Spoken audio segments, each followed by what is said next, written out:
I love hearing from all of the viewers. However, I particularly enjoy those of you who have been watching for a few years. Your questions are just so advanced and they really get me thinking. If you'd like to ask a question on WildEarth, you need to register on our website. Once you've done that, head to the live Safari page and submit your questions below the live feed.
This program features live coverage of an African safari and may include animal kills and carcasses.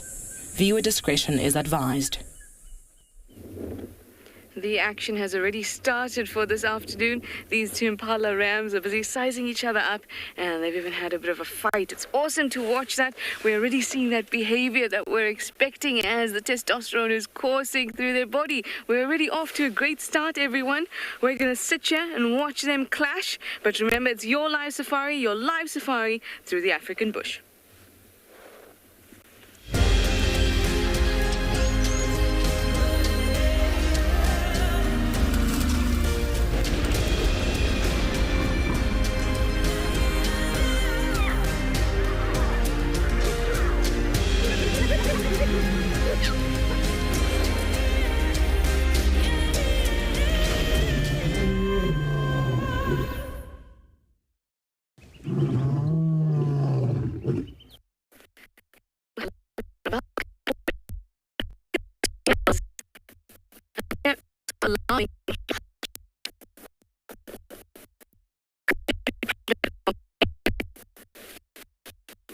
The testosterone.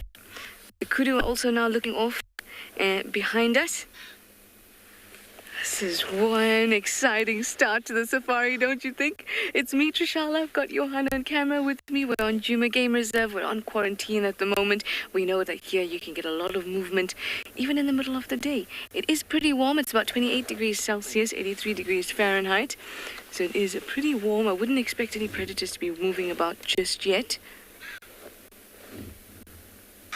But the most reliable alarm call is going to come from these kudu.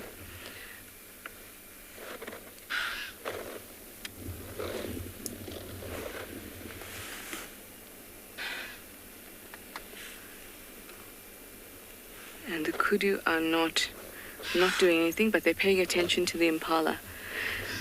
Now these males are unreliable because of their condition right now.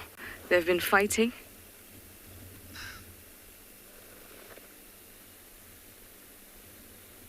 So exciting, so exciting. And this is happening right now, everyone, right now, here in the Sabi sands in South Africa. It is live, so give us your questions and your comments using that hashtag WildEarth or @FC in the YouTube chat stream. You can also go to our website, register, use our questions in the comments box. If you're under 18, you can use kids' questions at wildearth.tv. Look at the nose when he alarms. Look at the effort it takes.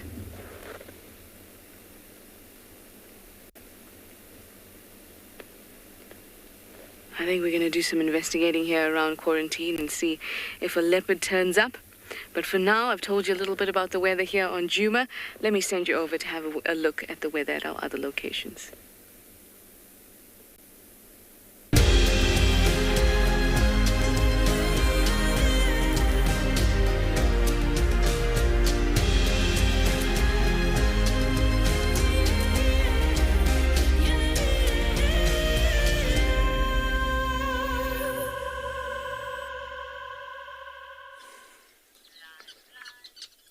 Just listen to that. Just such cool sounds. Beautiful starting the afternoon with these gorgeous communal nesting birds. Just so gorgeous. Good afternoon, everybody, and welcome to Tswalu Kalahari.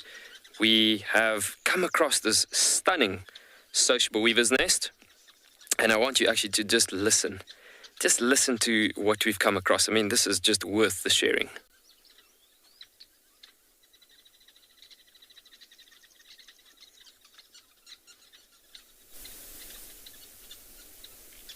So that is just simply just incredible, seeing this fantastic hard work that's been combining the efforts up together to build a nest the size that these guys have.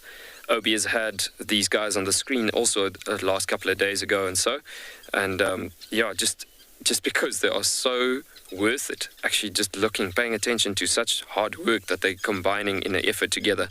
And if you think about the Kalahari's ecosystem, hard works together, and so you are having a huge efforts like we've spoken about it over the last couple of days, talking about how success comes in numbers, basically.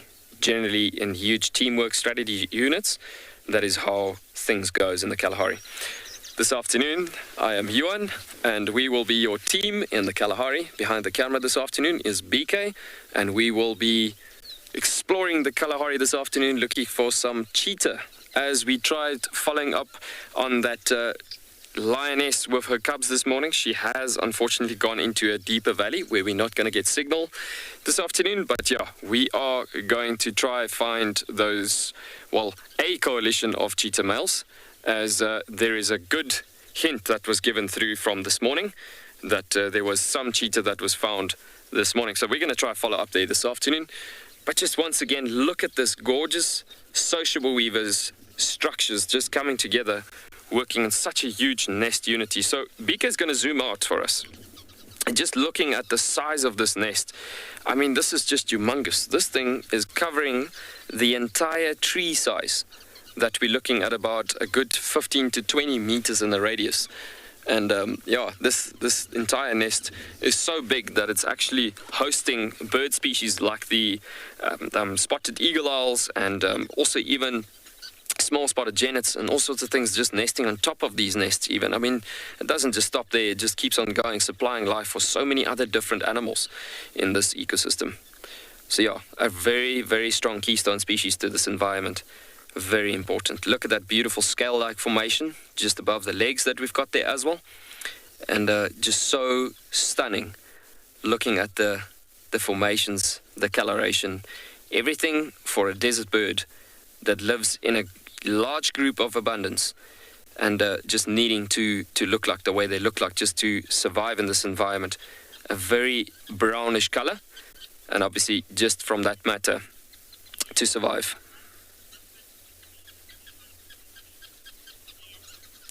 Ian, you asking what is the difference between the different weaver species?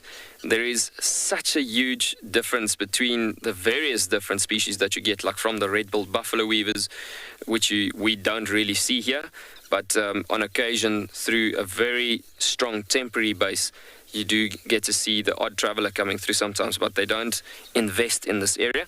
Their nests are also quite rough nesting structures, almost the same as the white-browed sparrow weavers, which we do have in this area. But from a nesting point of view, this guy is having most probably one of the largest nests of the weavers that you would find. And so you would have, looking at the rounded woven nests, for instance, of the southernmost weavers, and so each and every species have their own way of nesting in this environment. So the nesting structure was just giving us a nice amount of shade over here. I mean, we're sitting with about a good 30 degrees Celsius, 29 to 30 degrees this afternoon. And just given the fact that we are sitting in such a nice shading nesting spot, the plan was actually waiting for a rather large tower of giraffe. And so we are going to be pulling out shortly from this nice water point. And so while we were actually making use of this gorgeous nest size and the shade of this nest, we were kind of waiting it out for this beautiful tower of giraffe, but we will be pulling out of this section shortly and then trying to show you this stunning, rather large size of giraffe coming through to this area. And there's plenty of other animals also just taking shade and cover from the beneficial, well, from a benefit point of view in the large sizes of these social weavers' nests, dipping the temperature in about a half a structure. That is why I've actually mentioned that the daytime temperature that we're sitting with here at the moment, it literally, the nest being so dense, it gives a proper covering, cutting the daytime temperature into half that we're literally looking at. Perfect.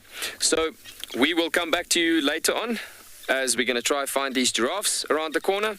And in the meanwhile, we're going to send you over to Steve to say hello.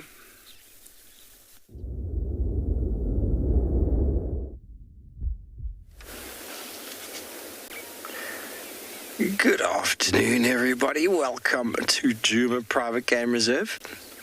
Well, Trisha's already said good afternoon, and while we are also looking for some shade, which we've done. Hello, everybody. Excuse my hat, is a bit skew. My name is Steve, joined by Paul on camera, and as always, delighted to have you with us on this very relaxed Sunday afternoon. I hope you are feeling as relaxed as myself and Paul are, and as relaxed as this herd of impalas is.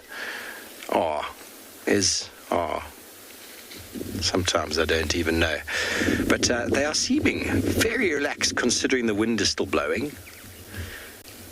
Now, they might not know the information that I know, but we are heading towards the west because this morning there are reports that the wild dogs were heading in this direction. So, can't confirm that they've crossed the boundary yet, but they were definitely heading east from the west. From Arathusa's side, they might not even come onto Djuma. They might come on briefly. They're the kind of animal that when they move, they just move. But these impala clearly have not seen any wild dogs. I don't want to say those words too loud because it might impact them somehow.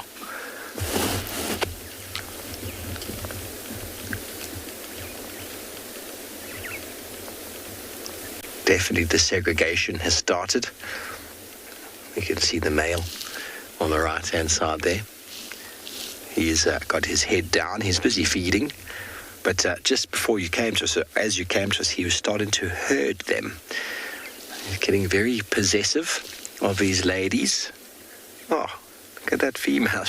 I don't know if you could see her as well, but she had an oxpecker in each ear.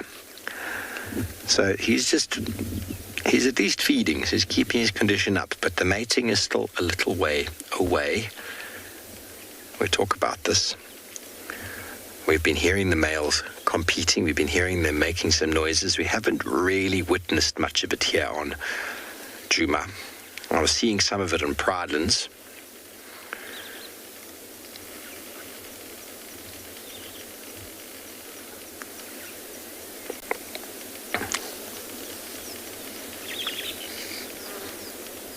Quite a decent-sized herd of impala that's just here moving away from an area known as Impala Road, which leads us to Impala Plains, which is a fantastic place for us to try and track down a couple of dogs. Okay, well, we're going to do that, and while we do that, we're going to send you over to Pete, who would like to say good afternoon.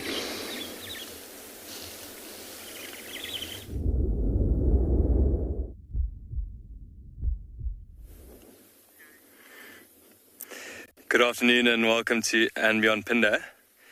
We've got a lovely, cool afternoon here, and we managed to find these two cheetah. Craig actually spotted them from quite a distance, quite an impressive spot. See, we're quite nice and close by. My name's Pete, and behind the camera today we have Craig. And like I said, we've got such a nice afternoon, really hoping that these predators will hopefully get out and about quite soon. I think as it's starting to cool down a bit, we'd expect them to maybe start to think about getting going. It looks like they probably would have spent the whole day here. They do look very, very comfortable. You can see by the way they're lying, not a care in the world at the moment. Just those ears flicking there. Probably some flies around that seem to be annoying them.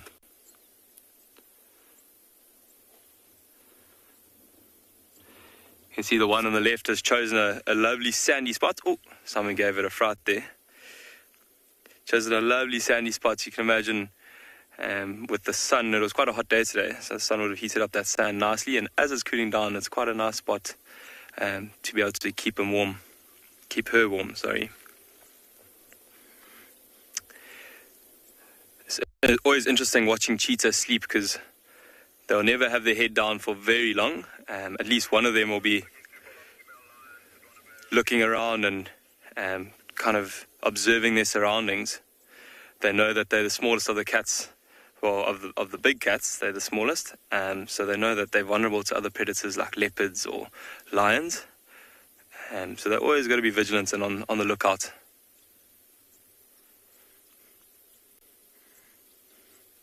You can see the one puts his head down, briefly lifting it up again, and just looking around. But it's really fantastic to see these cheetah out and about again. You can see the one just slowly getting up, or sitting up straight. these cheetah. We've covered quite a lot on WildEarth recently, over the last few months. We're going to sit here for a little while, and I'll tell you more about them later when you come back to us. But we're going to send you off to Mark so long.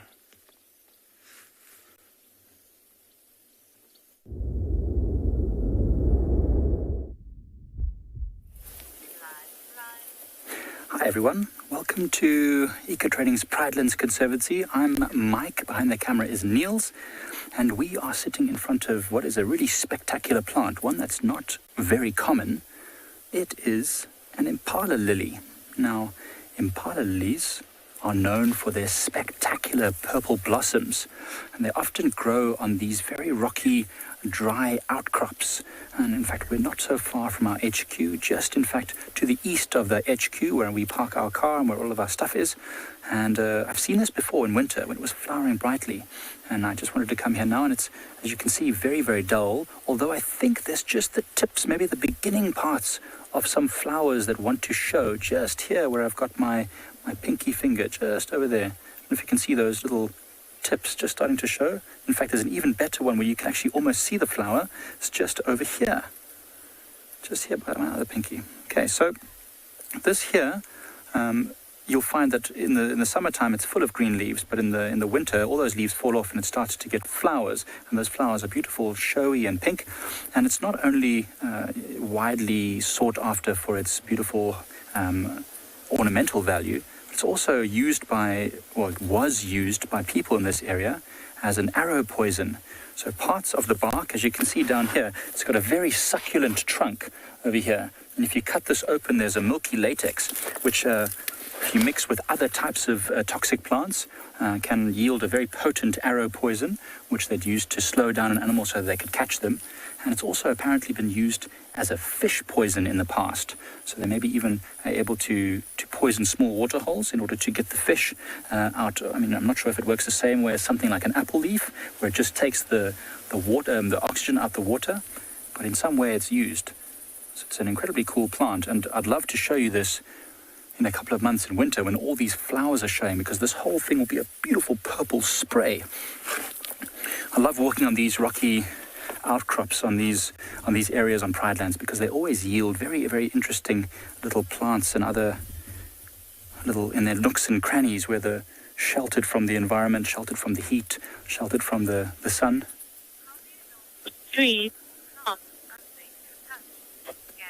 Gabby, that's a good question. So, to be honest, anything that's got lots of fine hairs or fuzz or fur all over the outside, you should be wary of, because those little fine hairs can often have hooked barbs with some sort of toxin inside. This has got a very smooth trunk, so it's quite safe. However, we know it's toxic inside, so if I were to cut this open, you might find some sort of latex coming out. In fact, I poked it with my knife earlier just to see. Nothing came out, but maybe it's because it's coming to the winter, I'm not sure. But certainly plants that have a milky white latex is often also something you should avoid. And generally speaking, bright red fruits, you should avoid those as well. But, you know, in the bush, most of the things we have here will show us quite clearly if you shouldn't go too close to them. They'll either have big thorns or spines or very, very prominent fur on the outside of their leaves or stem. I'm trying to look around right now. I can't see anything that I know is dangerous to touch right in front of us. But if we find some, I'd love to show you. Gabby, I'll try and see if I can find something that's very toxic, and then we'll have a nice close look at it so you can see some of those furry stems. Beautiful though. Let's see what other cool stuff we can find in this open area, in this rocky area rather, I should say.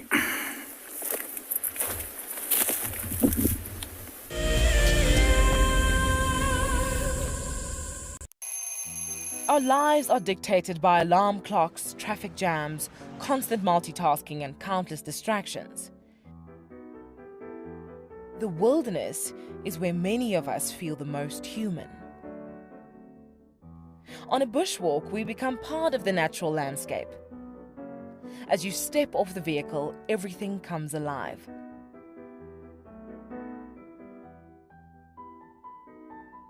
As with any risky experience, walking amongst these animals inspires awe and appreciation. Now it's your turn to go on a bushwalk. Join us from Pride Lands as we slow down our thoughts, put aside our distractions, and reconnect with a place that first taught us how to be human. For many years, WildEarth has taken viewers from around the world to the Mara Triangle, a place of majestic beauty and abundant wildlife. But it wasn't always like this. Before 2001, it was infested with poachers. Illegal harvesting and hunting was rife. Now the situation couldn't be more different. The hard work and dedication of the Mara Conservancy has revolutionized this magical land. But now, the loss of revenue from tourism has created a grave crisis. The Mara Conservancy needs help if they are to continue protecting the reserve and supporting the local communities whose livelihood depend on its survival.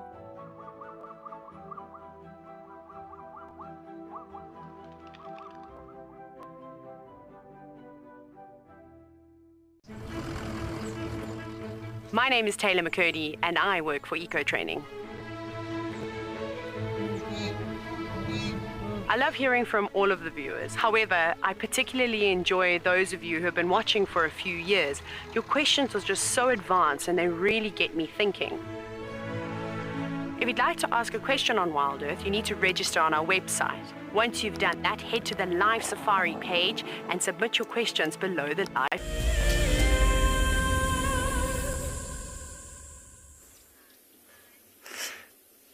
Welcome back to andBeyond Phinda.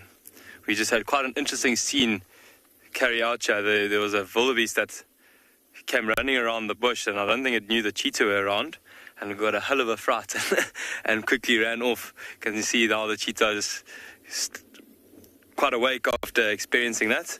They're still quite small, these cheetahs, so a big male wildebeest wouldn't really be the type of prey that they'd be after, so they didn't actually show too much interest at all. They just looked at it and watched as he ran off. See the one just changing angles there. Often cheetah will swap sides and turn around and watch their back or watch the other way.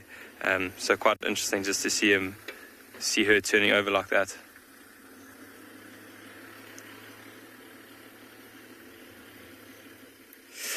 As I was mentioning earlier, these two cheetah, we've been focusing on both of them, or on these cheetah, for quite a long time now.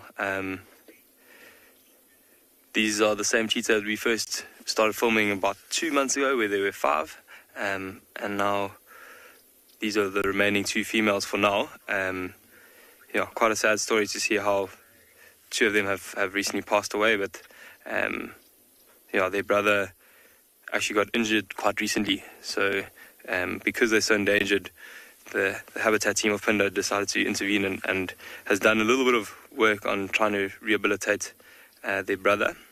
So hopefully in the next few weeks he'll be re-released with them, and I'm sure it'll help them do a lot better. But it's amazing to see them together again. We haven't seen them for a few days now. And Alison, back to your question. Sorry, I was just talking while you asked it.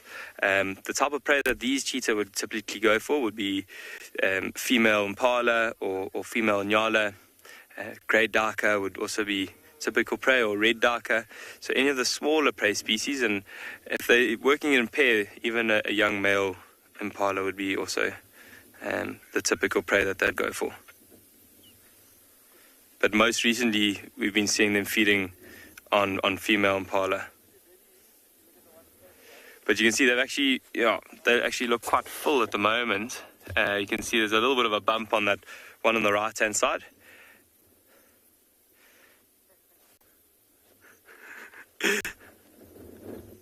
Just grooming herself a little bit.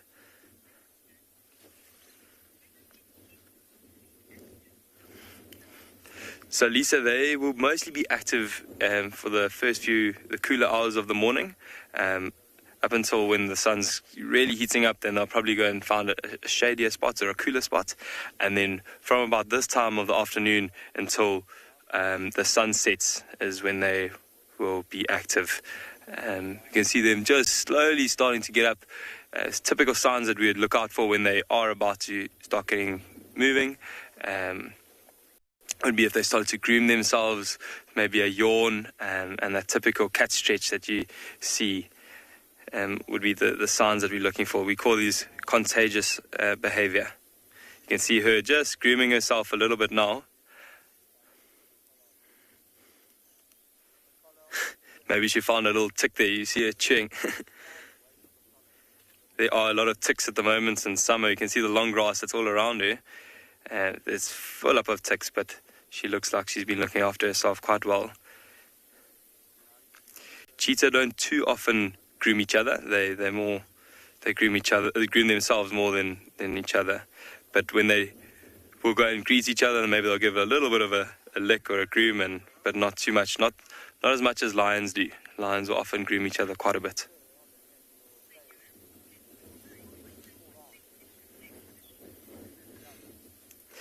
So we're going to sit here for a while. Hopefully they will start moving about, and we're going to send you off to Mark, who's apparently got something very interesting to show you.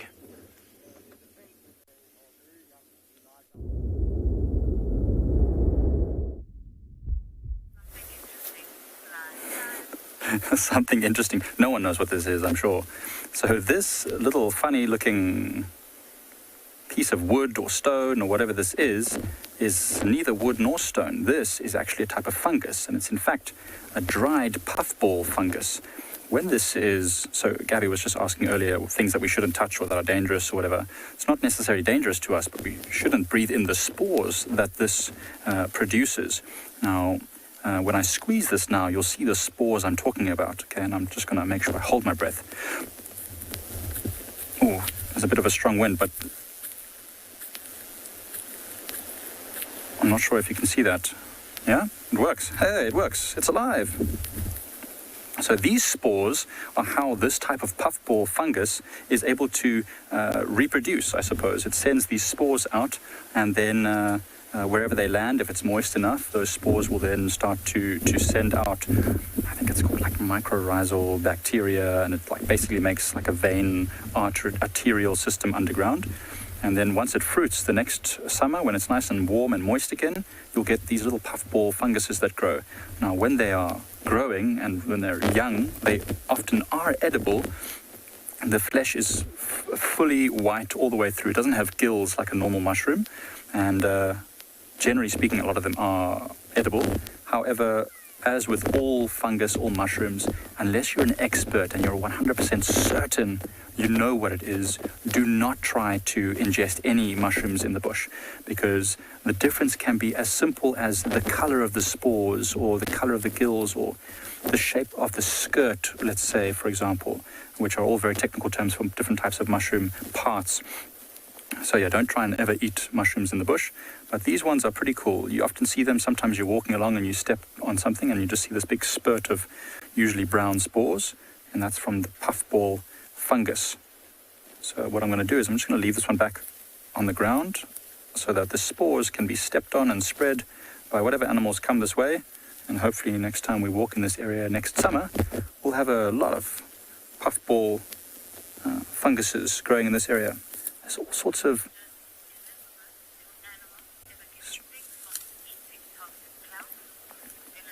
Elizabeth, I'm certain that they do get sick from eating toxic plants. In fact, the Adenia multiflorum, the Impala lily that we just looked at now, is well known in certain parts to be very toxic to animals. So if they eat it, they will sometimes even die from the toxicity. And we know tambuti is very toxic. We know it can give animals runny stomachs and all sorts of other things. We know there are all sorts of small flowers that are toxic to livestock that don't know the area very well.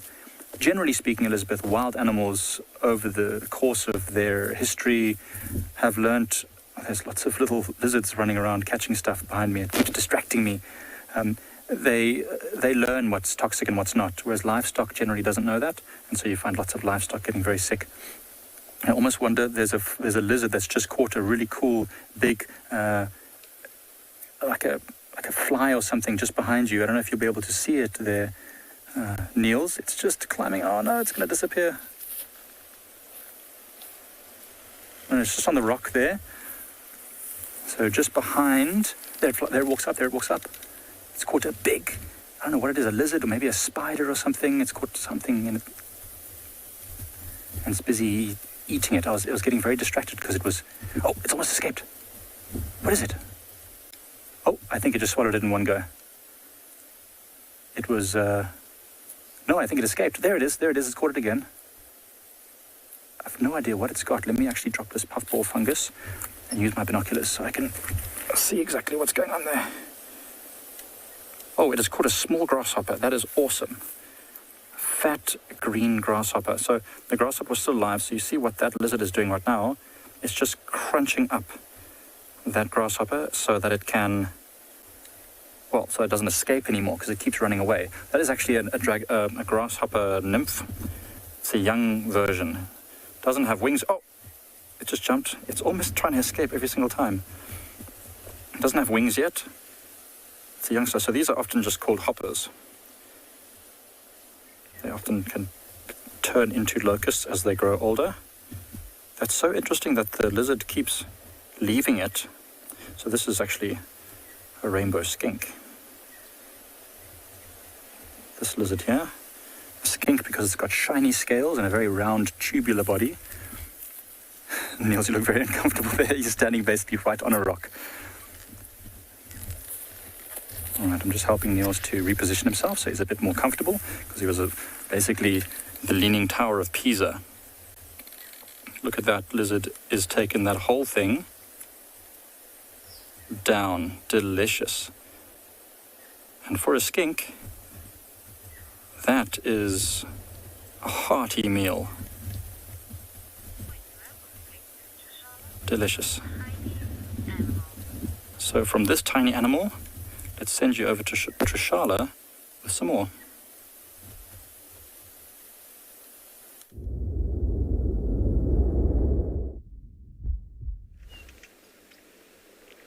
I love this tiny animal. One of my favorite tiny animals around here. It's the dwarf mongoose.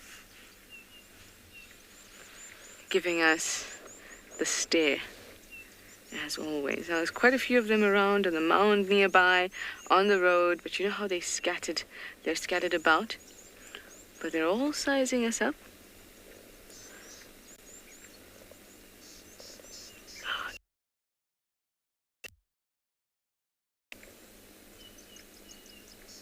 Look at the collection we have. We have the dwarf mongoose, we have the hornbills, and there's some starlings in the background too. Got a dove there too. That's nice. Cape turtle dove. Everyone's hanging out together. Some of our most common birds all together, and the dwarf mongoose.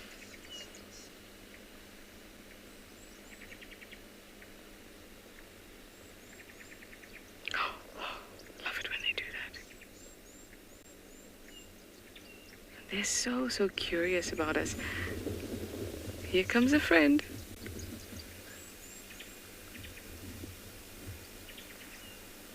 And that's just from sight. We have to park rather, so far back in order to view them because they're so sensitive to us. And just by their sight, and just using their sight, they keep tabs on us. They're almost like a giraffe, but just very, very, very, very, very much tinier, in that they stare at something about. LaShawn, you'd like to know how big would they get? They're about, what we say, a tub of cream cheese, about 250 to 300 grams.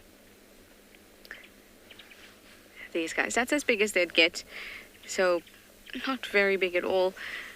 Maybe the length of a ruler, 30 to 40 centimeters, I'd say. Long with the tail at their largest. This is the mound that they all came cascading down and to the road. The cloud is building so heavily above us at the moment that I think this might be the prime time for them to be out, because soon or rather sooner than normal, it's going to become overcast and quite dull and cool, at which time they will retreat.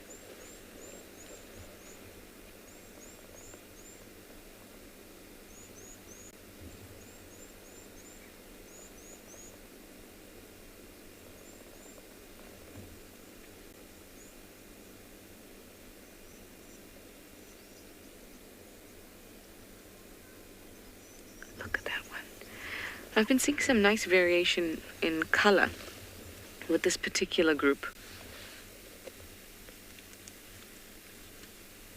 Hi, Billy. You'd like to know what's the difference between a mongoose and a meerkat? Well, they are very closely related.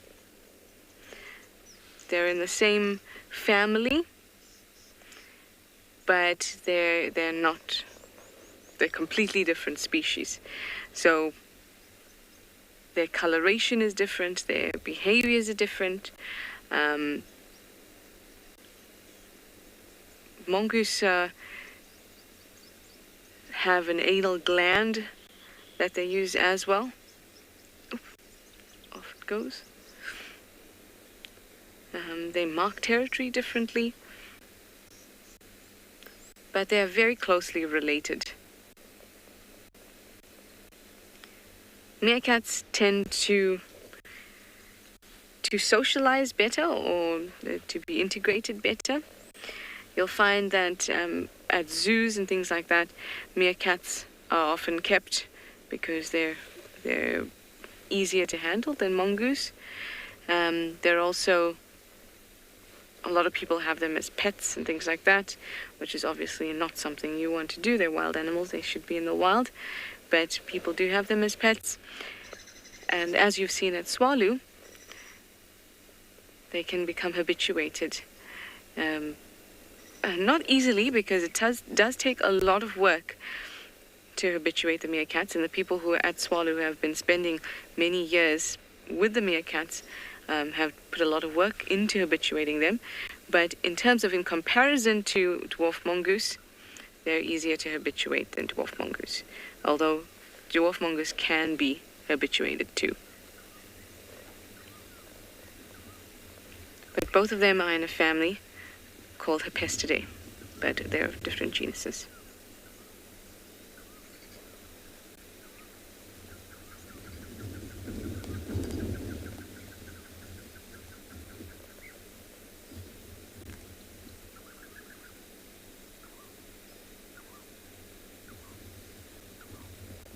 I love watching them run around.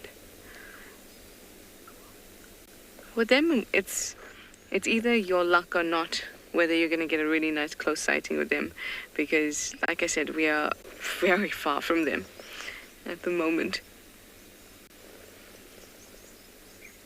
And if we had to move, they will be gone very quickly. Well, I think we might have to, though, because they're now moving off the road.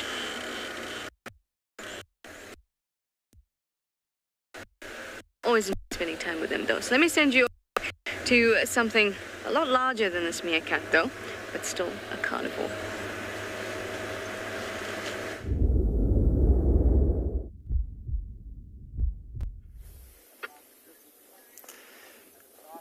Welcome back, everyone. We're still lying here. They gave us a little bit of false hope earlier, showing one or two signs of maybe getting moving. But they seem to have found a little bit more of a comfortable spot there. You can see the one on the left resting very nice and comfortably on her sister's rump. You see eyes closed, not a care in the world. It looks really, very comfortable, actually. They've chosen quite a nice spot. You can see the wind's blowing from the left, and there's quite a bit of wind this afternoon, so they've chosen a nice spot just behind the thicket to block them from the wind.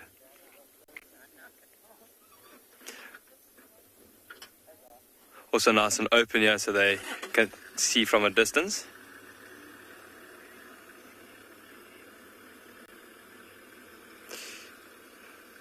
KG, that's a very, very good question. And I'm not 100% sure. I haven't seen them interact with siblings before. So I don't know 100% sure if they do recognize them. They may recognize them, but I know that with leopards, we've been seeing quite a lot lately where a mother and daughter have actually had a lot of conflict. So they don't really accept each other into each other's territories. But we also know that female cheetahs aren't very territorial. They have large home ranges, so if they had to bump into one another, they probably wouldn't fight. They would just maybe interact a little bit, sniff each other, and go their separate ways. Yeah. It would be quite interesting to see once these siblings split up, because these two sisters will eventually, in probably a year and a half's time, split up and go their separate ways and become completely independent until they have their own cubs. So it'll be interesting to see if they did bump into one another again once they'd split up, what the interaction would be like. I'm sure they would probably remember each other, but they probably won't spend a lot of time together if they did bump into one another again.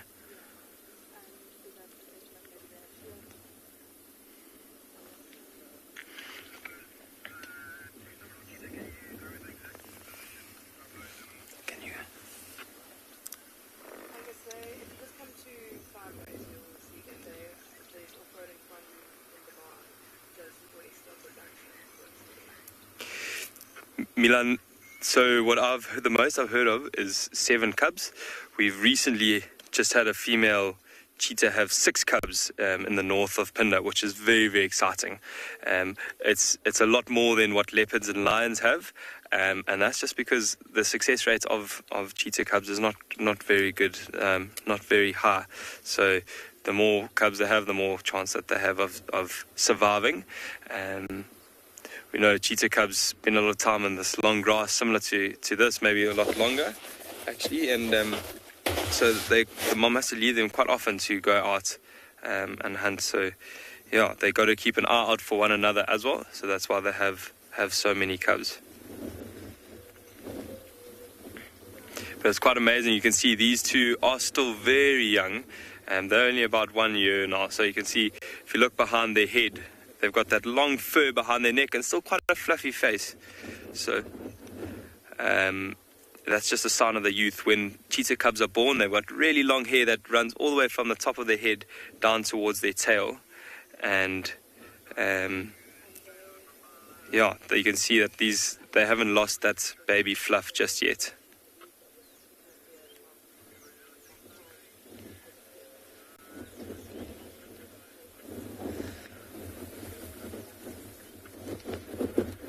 The wind is picking up quite a lot, and it's seeming to make them a little bit more aware. They seem to be looking around a lot more now. You can imagine with this wind, something that might be against them, another predator or something, might use it to their advantage if they pick up on the scent of these cheetah. So they've got to be a little bit more vigilant now, but also they could use it to their advantage if they were hunting. So if they smelt anything that was upwind of them, it would be massively to their advantage. We know this area, there are a lot of Impala around, and that would be, like we were saying earlier, their typical prey that they would go for.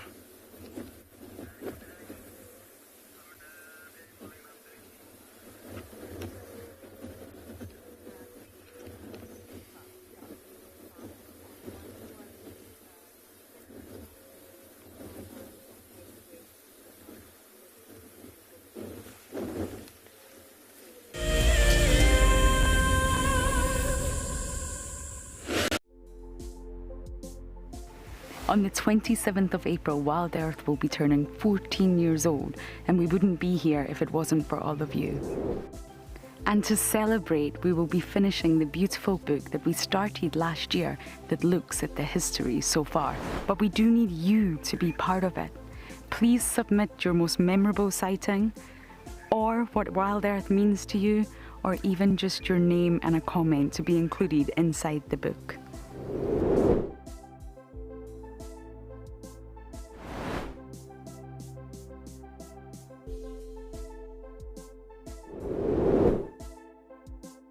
Head over to the website to add your name and reserve your copy. We are offering a 20% discount on all books bought before the end of March. And a big thank you to all of you who have contributed to the book so far. Staying one step ahead is the key to survival out in the African wild. And now you can stay in front of the pack with a WildEarth weekly newsletter. Sign up to be a WildEarth explorer and you will get exclusive behind-the-scenes stories about your favorite guides and camera operators. Information about our upcoming plans and projects will be delivered to your inbox every week before anyone else. And you can hone your guiding skills by taking part in our Identify Me nature quizzes. WildEarth Explorers, it's in your nature. My name is Lauren and I'm currently working in Djuma Private Game Reserve here in South Africa. I love answering your questions during the live safaris. It's my favorite part. It feels like you're on the vehicle with me and I'm able to teach you exactly what you want to know. If you want to ask a question on WildEarth, then you need to register on our website. Once registered, you must go to the live safari page and ask your question below the live feed. Our bodies are made up of about 60% water, which means that in a very short space of time, you can dehydrate completely. A relatively efficient way of collecting water early in the morning is to take an absorbent material like a sock and to walk through the grass, absorbing the condensed dewdrops on the grass. Once the material is saturated, you can then squeeze it out into a container or you can suck it out directly into your mouth.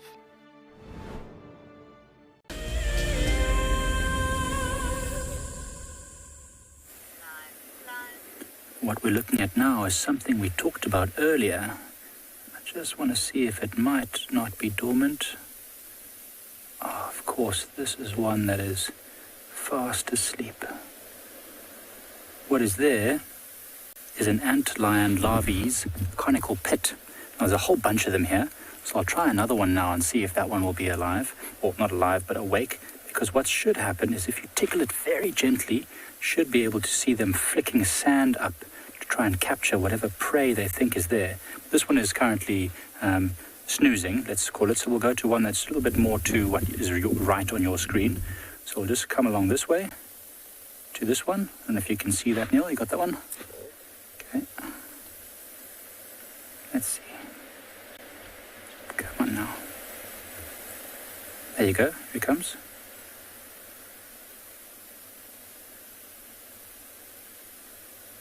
Goodness, there, look.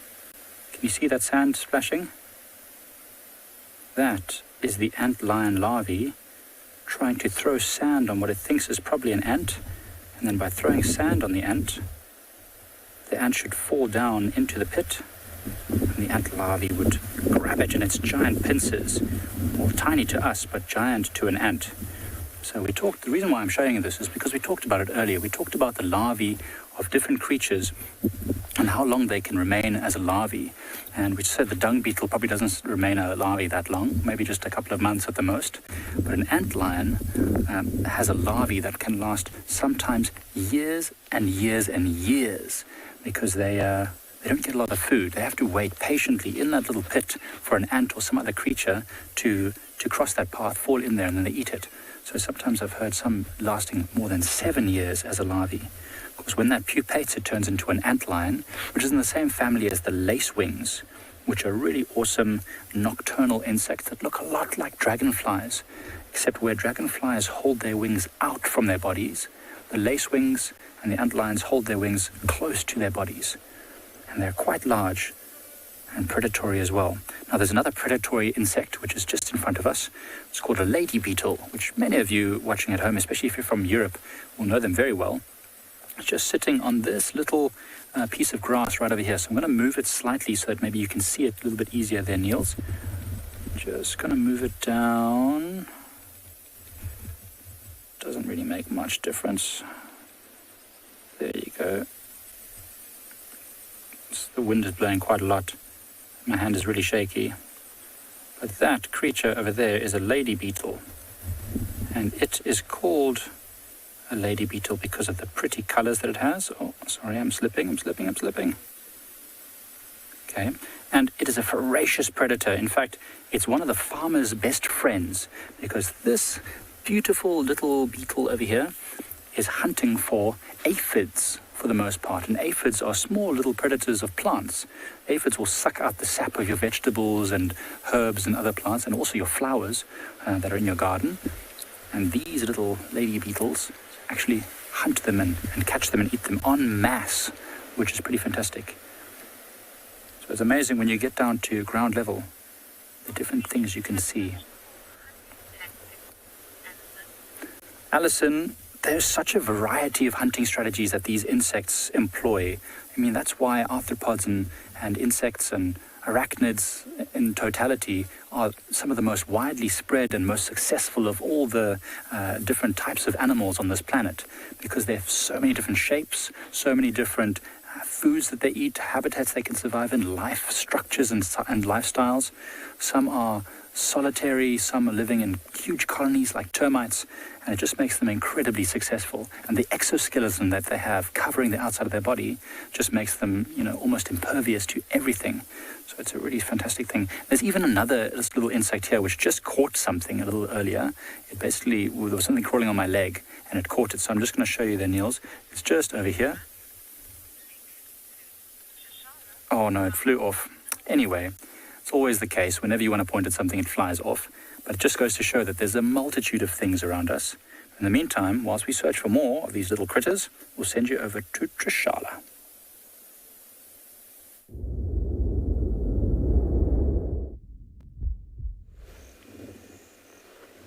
We're watching the second part of Twin Dams. So Twin Dams is called Twin Dams because there's the normal dam that we always look at, and the smaller one hardly ever fills up except in the rainy season, and that's what's called Twin Dams. That's the second dam.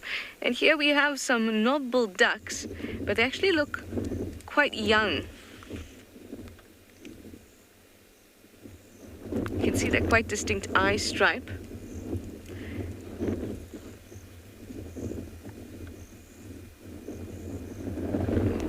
This weather's really turning. So we've got that distinct eye stripe, but on top of that, there's some ducklings that are wandering about too. They look like knob-billed ducklings. And here we have some really beautiful blue water lilies. They'll be closing up very soon. And they're stunning. They're such a valuable flower species out here. Humans eat the fruit.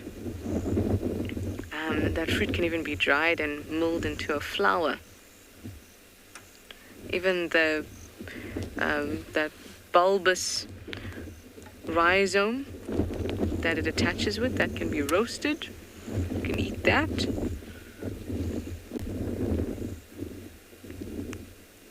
You can even use the roots to dye things with. The lily pads apparently are good for sunburn and lotion or moisturizing. So a great plant.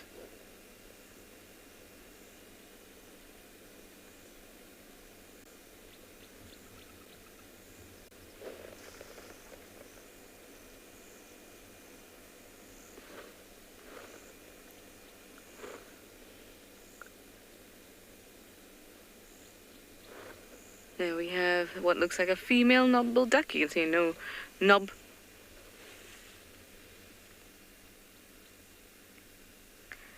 I am going to grab that name of the viewer again.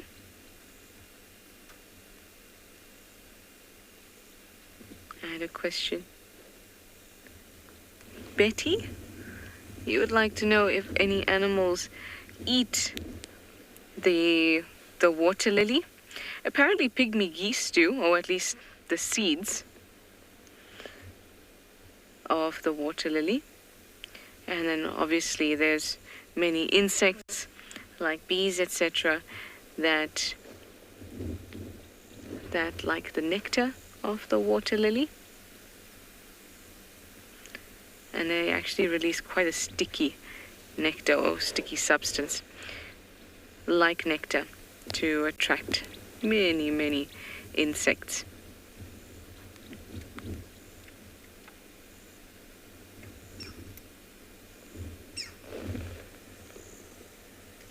greenbacked heron just calling overhead and flying to the other part of the dam.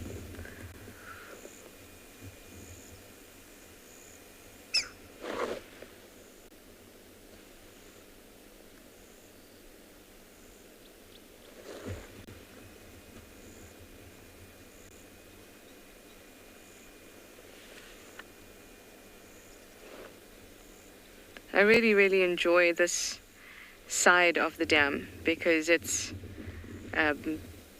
much shallower, so it's almost more cozy.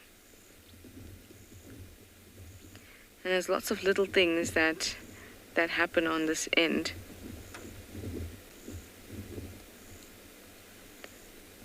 Pat, you'd like to know where?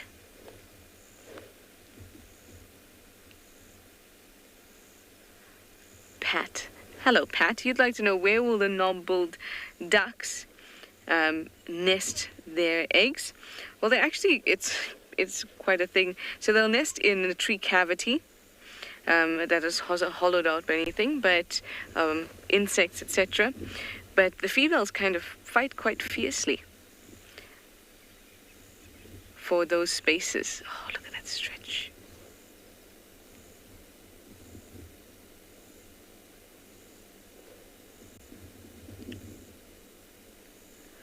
They'll even use old hammercop nests.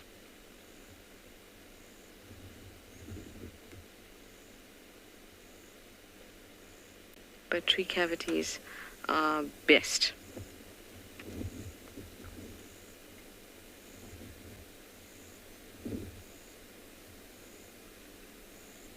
And they just kind of line it with a bit of down. They don't make a nest inside of it, so it's not like they're collecting twigs and then building a nest in a tree cavity. In that tree cavity, they look for soft material, and then they put it in there, and then they lay their eggs in there too. There's these little ones. Hello, littles.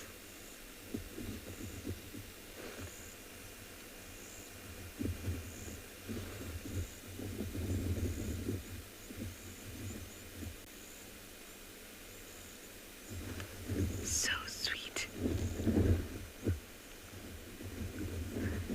So in that group of knob-billed ducks that, or the older ones, I saw what looked like a few juveniles, or rather immature as opposed to juvenile, and some females. So these ducklings might actually be white-faced whistling ducklings, because I see a white-faced whistling duck down there too.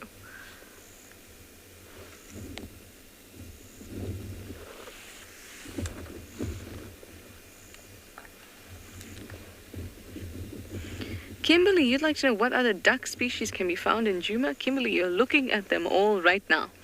White-faced whistling duck and a knob-billed duck. The other duck-like species is, of course, the Egyptian goose. Look, it just made an appearance to say, yes, I am also a species you can find here in Djuma.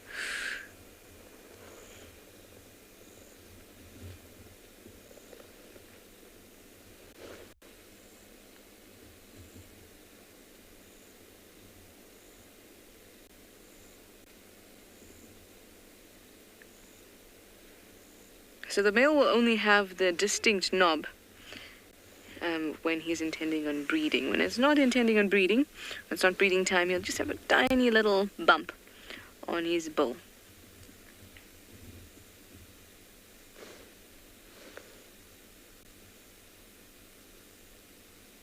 There's a number of immature ducks in there.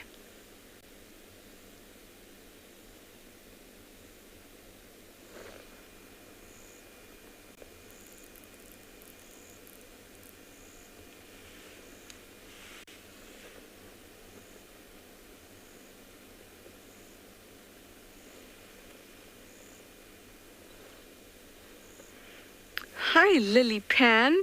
While we're here looking at lily pads. How cool is that? It is cool, people. It is. You'd like to know if they'll spend time in the water in winter, if I heard correctly. If they can, they definitely will. Remember, they're birds that live near the water and rely on the water as their food source. So for them, a time when there's actually water around is great.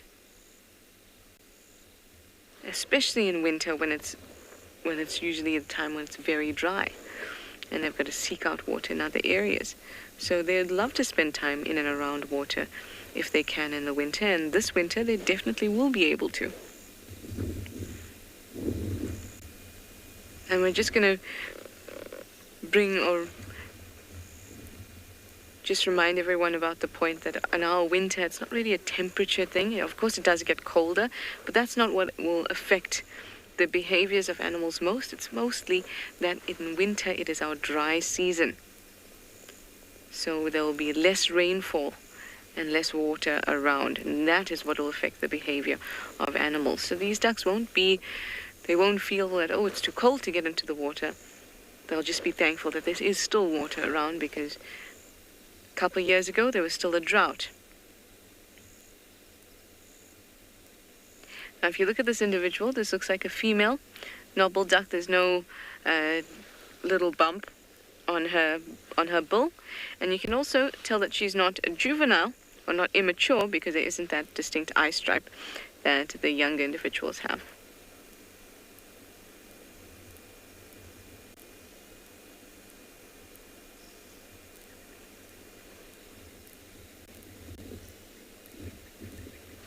I love when they stand up there and just kind of survey what's going on.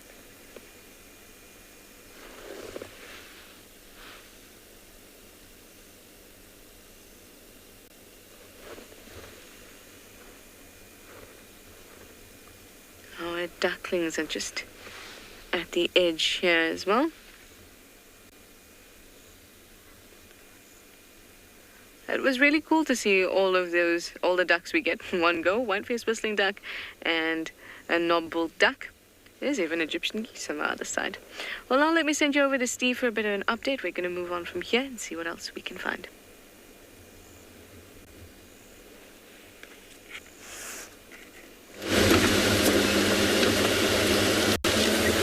Welcome back to the western parts of Djuma, everybody, where we're taking it very slowly this afternoon, driving quite slowly to obviously keep our eyes peeled, but also trying to cover some ground in the west here, just covering the ground with regards to vehicle tracks, so that we know, well, I know anyway, where I've been, because Milwaukee's going to pop up at some point due to the fact that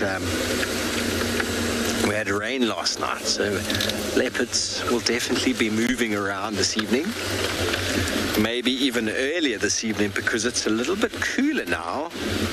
Some wonderful cloud formations in the west there that I'm telling everybody are going to provide an incredible sunset. Well, we're hoping anyway. So that is the plan for later, but for now we're still just trying to see whether the dogs have come in, and so far we haven't found any sign.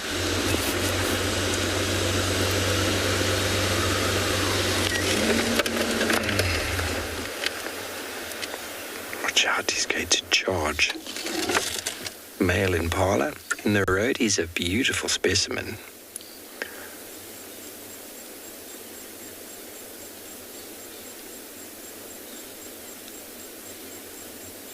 The lyrate shape of the horns, when they're sort of parallel like that at the top, is a very good indication of the maturity. They start off pointed inwards, and as he gets older and older, they get more and more sort of wider apart until eventually beautiful specimen like that.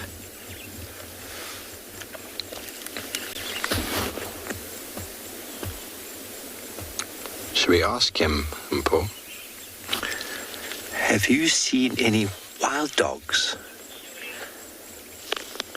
Shiraz, you want to know which antelope species has got the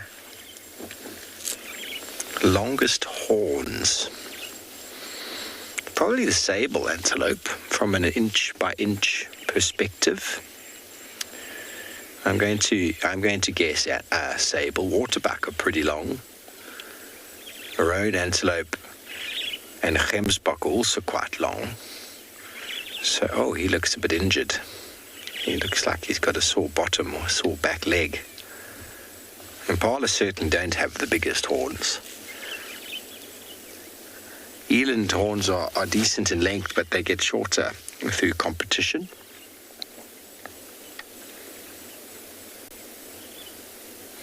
I'm going to go with sable. But maybe someone out there knows better than I do. It's not impossible.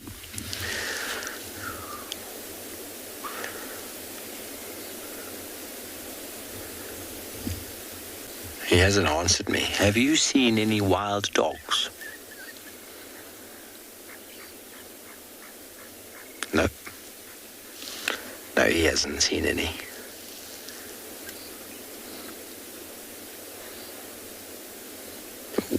Nice mouthful there.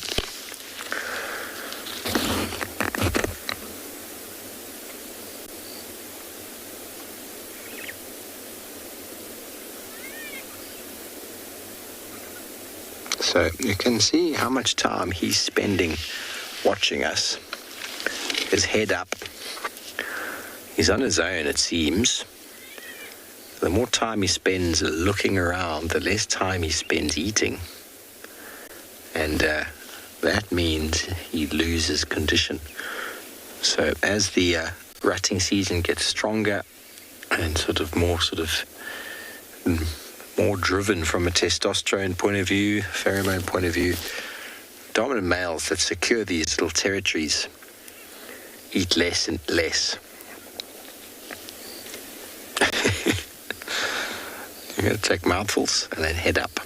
Mouthfuls and then head up.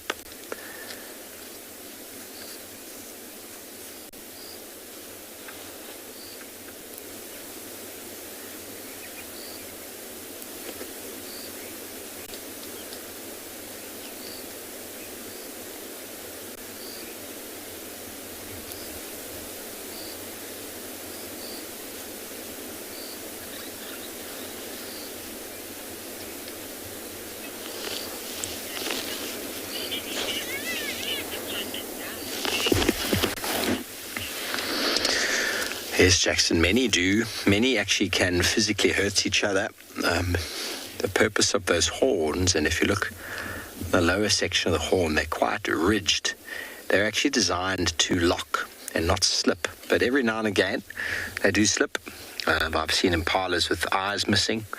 What often happens, though, when they lose, is the male who's lost turns to run, and his counterpart, the one who's won, will chase him. And I've actually seen a number of times where impalas have suffered lunges or lacerations or jabs to the ribs or stomach area, sometimes getting into the lungs, into the stomach as it runs away. It gets one of those horns right through the side of the body, and it might not lead to immediate death, but it often does lead to death. So there's huge amounts of physicality in that. And the strongest win. In the week, if they do run away, if they don't get injured, if they don't survive, if they aren't able to compete, they don't mate. For the most part, anyway. So we do see a number of male impalas getting badly injured, but I think more actually succumb to decreased condition and succumb to predation due to their lack of vigilance with regards to predation, because they get so overwhelmed by rival males and by females that they almost forget that there's anything else to do.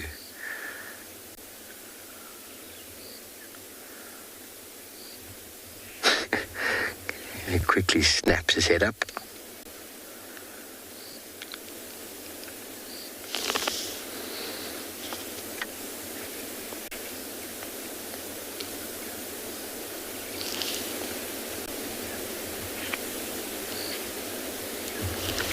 So just watch over the coming weeks how the neck of these males is going to get thicker and thicker, to the point where by the face just looks so small against the neck. It just gets really, really dense as they thrash their horns against branches and trees and fight against each other. They really do build up a lot of condition.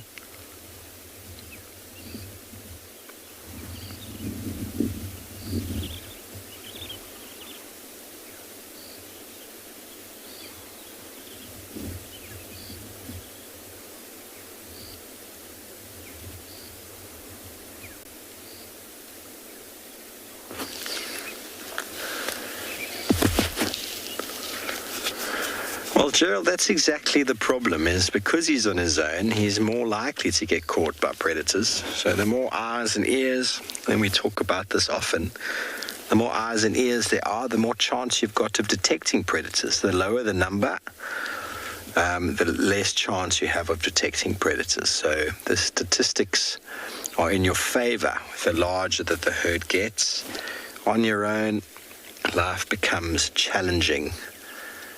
Life becomes very challenging. There are lots of studies with birds. Exactly how many birds does it take before they start detecting birds of prey, and from how far away? And generally, individual birds on their own get smashed by birds of prey. And so is the same with impalas. These males become so dominant and so overwhelmed in their territorial defense that they often succumb to predation due to the fact that they're on their own. And when they do have their head down, there's no one else to look out for them. But that's what happens. It's part and parcel of what goes on out here. Those who do survive it to the breeding season, the strongest and the most vigilant and the fittest, pass their genetics on. But many of these males who have claimed a territory, who do maybe get a little bit early off the starting line, many of them don't make it through to next year, or should I say to after the rut.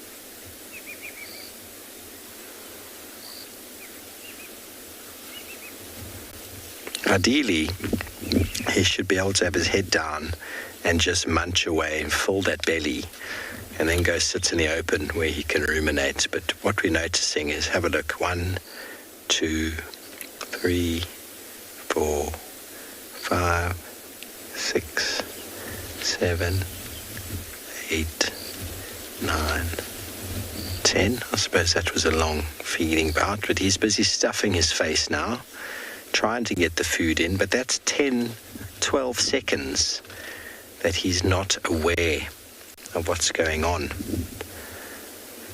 And a leopard has got a charging speed of 23, 24 meters a second. So pretty much where we were before when we started with him.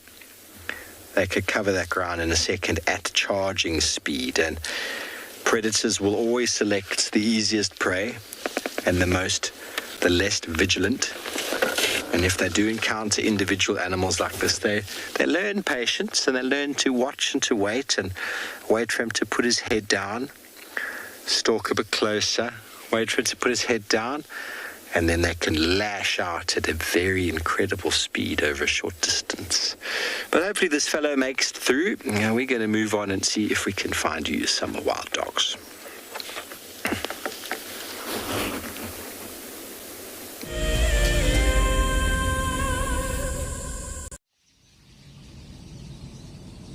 We stopped as the dusk was settling, and there was a zebra mare underneath the bush. She was lying down. We didn't really know what was happening, and then we saw it. Everybody, there's a zebra giving birth there. is a zebra giving birth. This is a zebra giving birth. Look at that. Look at that. Oh, you clever mare. Well done. It's born, everyone. It's born and it's alive and it looks fine. This was, of course, an unusual sighting. Normally, herbivores like Impala and wildebeest and zebra will give birth during the middle of the day. This is when their predators like lions and hyenas are fast asleep. But as this little foal took its first steps, the dying embers of the day had just gone over the western horizon, and it was just the time that the hyenas and lions were starting to get active and go out foraging. This is why we didn't light up the sighting, of course. It may have compromised the zebra's eyes and at the same time attracted those hyenas and lions to the activity.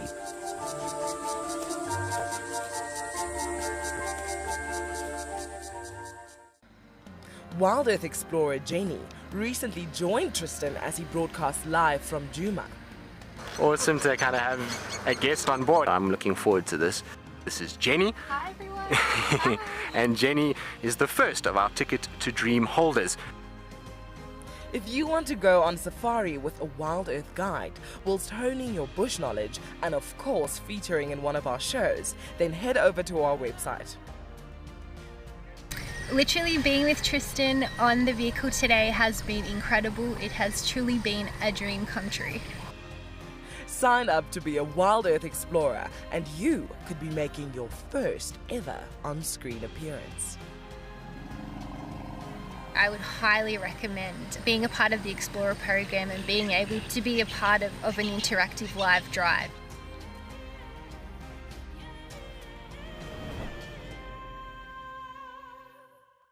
It's a huge privilege to be in these incredible places with these amazing animals. I love filming lions. When they do get up and do something, it's always spectacular. When they are playing, are incredibly fun to watch, especially subalts and cubs.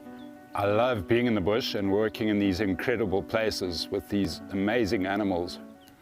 We want to bring it to you so that you can almost feel like you're right there and be able to experience it and enjoy it the way we are.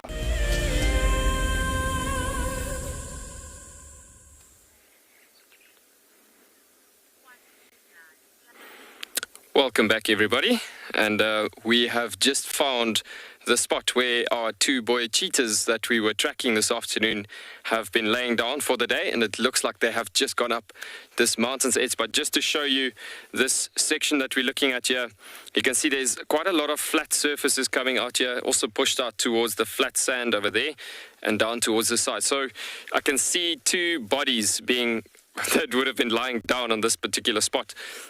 There's quite a bit of fur that's been like placing the marks onto the sand over there, as we can see. And then you can see the other one has gone, there's another flattened spot where my footprint is over there on that side. One has stood up and laid down again. And then you can see where they finally have moved. As you can see the track over here. And then a lovely track, very fresh. Nicely displayed, as you can see, this track of this cheetah that's been getting up and going from this position. And so if you look at the mountain over here on this side, you'll see this mountain is exactly where they've inclined and they've basically gone completely over the mountain. Yeah, could have used it as a good vantage point, again, scouting over the area. They might have popped out further south along the edge of this mountain, and basically, as you can see, the edge of this mountain, they could have come down from a scouting position out in that areas and then gone further back into the savannah, obviously just scouting, looking for prey from that elevated position. The other option is they could have gone over the mountain back to the other entrances of the back entrances of the valley, of the territories and so on. But in the same time, while we found this spot where they were at, there's a very interesting structure happening here. If you look at this grasses, I'm going to try clear this a bit just to explain what's happening here. I don't know if you can see this hole over here. Clearing, let's go clear this one's out here on this side. But if you look at these grasses, you'll see there's quite a deep hole underneath here. And if I stick my hand down here, you'll actually see how deep I can reach, quite deep down. And this is just a typical foraging hole for where aardvark's been digging and so on. So if you look at this, where it's been shaped and so, you can see a footprint of an aardvark placing its foot on the edge of the burrow here, and then the other back foot over there, and then the way they would dig and actually feed and so on would be that they would, with their front arms, with very strong fingers and claws in front, they will dig out the sand, throw it into between the back legs, and then the tail. There's a very lovely imprint of the tail here. And you can see in a savanna environment like this, the sand is quite soft. So what has happened here is the tail imprint being over there on that side. And you can see it's been around this little drawing, if I can put the drawing of the thick muscular tail, and another imprint of the tail that's been coming out there. So bottom line, what I'm trying to say is this sand was tossed out and behind through the back legs, and the tail has been used as like a wiper to throw the sand out. As you can see, the sand has been pushed out quite far back to the back entrance, well, to the back ends of this digging that he's made here, looking obviously for ants and termites and so while he's digging, he can't really have the sand collapsing, falling back into the hole again. So it truly comes back to he needs to clear the sand quite nicely, so he reaches the best openings down here. With what I can see, a lot of openings of termites and ants, all in this case mostly in this surface is the cocktail ants that could have been around here. And so you could see he was actually looking for that ants in this spot.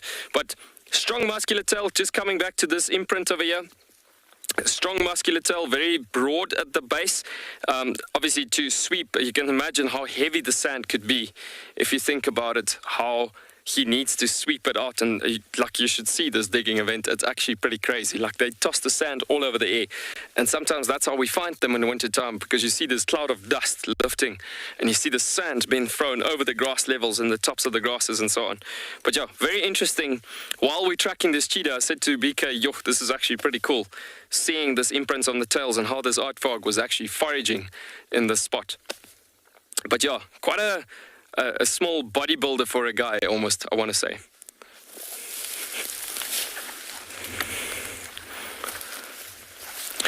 So, with any snakes? Okay, so snakes, yes, there's a lot of animals that would hide in burrows like this, because this is just a foraging burrow system that you could see here.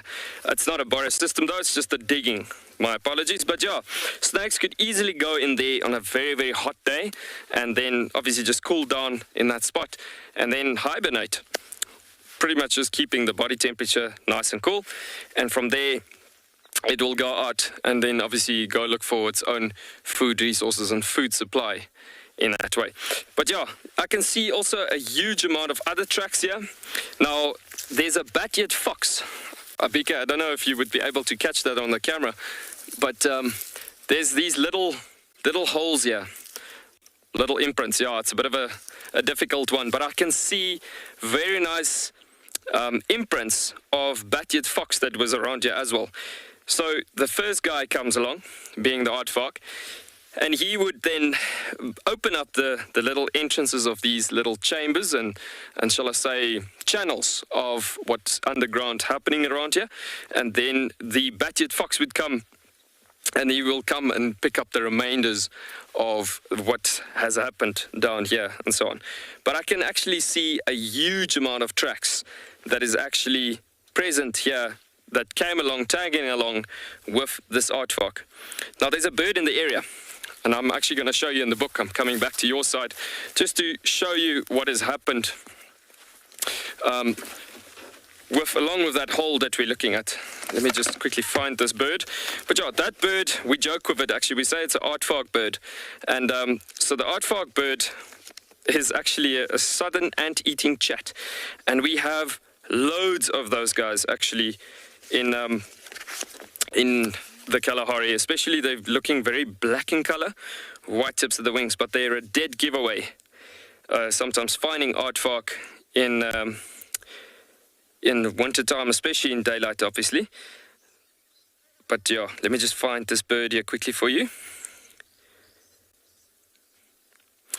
But just while I'm trying to find this bird, just listen to all the sounds again of the bush and so on. It's pretty incredible looking at how it all comes together.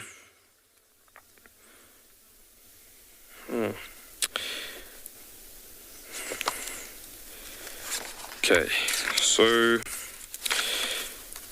when you look at an environment like this, it's actually very, very interesting seeing how much role plays are happening in a spot like that. And it's not just Aardvark that does majority of the feeding on insects actually, but a lot of animals are also depending on Aardvark and so. So here we go, ant-eating chat, our Aardvark bird. So if you look at the white tips of the wings there as well, and so on, that is typically in flight. And then you got on the male, you got a beautiful little white tip of the wing coming through there. And this is the female obviously coming through, very, very black in color.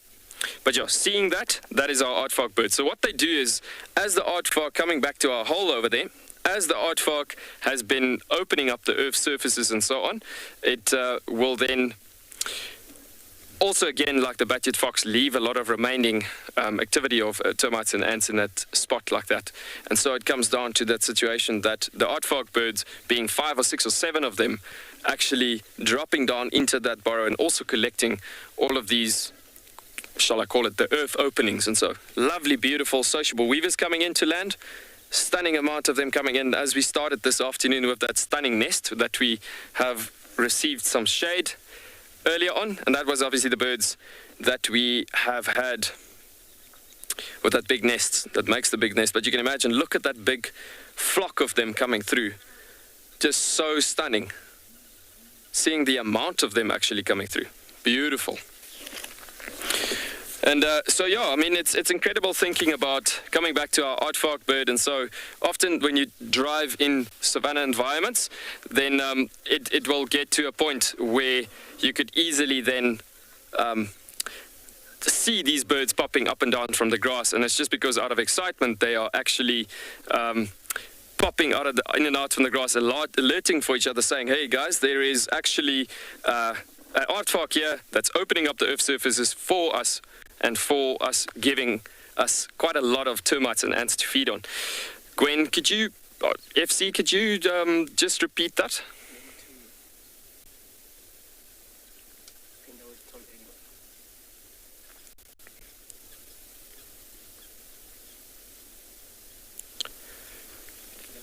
All right, yeah, so our plans for the afternoon is we're going to just continue going a bit further south and see if we can get these cheetahs coming along the edge of the mountain. And in the meanwhile, we are going to send you back over to Phinda.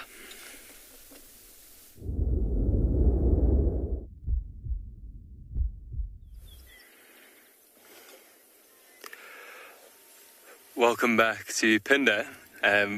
We found a different spotty animal, or patchy animal. We've got a beautiful big male giraffe. You can see he's really, really tall, and he's just been walking a little bit towards us and staring at us for a little while. But he hasn't been feeding too much. He's just been sitting here, or standing here rather, and chewing on his cud. They are ruminants, so they will bring up their food and chew it over and over, and you see his cheeks are full at the moment.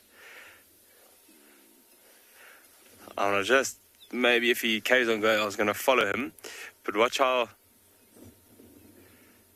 he carries on chewing there. He got very, very full cheeks, and he'll chew that food. I'm going to carry on following him a little bit, and he'll carry on chewing that food, and then he'll swallow it down and bring up another little ball of food, and you'll see his cheeks will fill up again completely. There we go. Some really nice lights on him at the moment. Really, really beautiful. This is what we call the golden hour now for photography.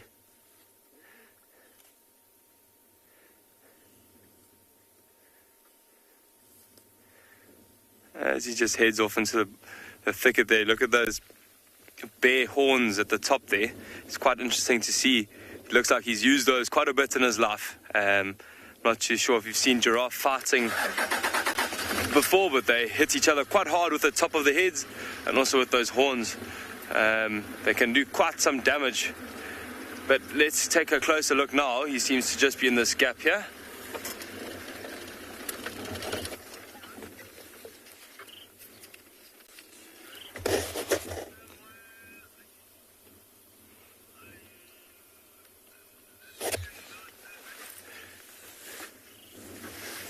Yeah, quite interesting to see. Those horns look like they're at different levels.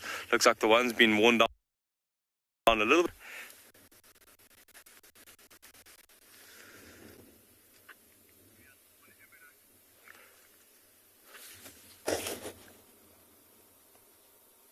Almost got calluses on the top of that one. I don't know. Hey, my phone's dropped.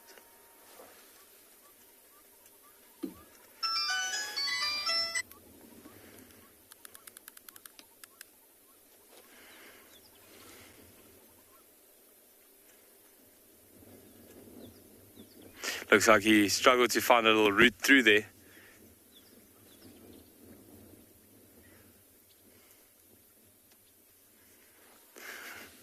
These giraffe seem to be avoiding us now. Luckily, we've got one more behind us that we're going to go and try and see if we can get a shot of.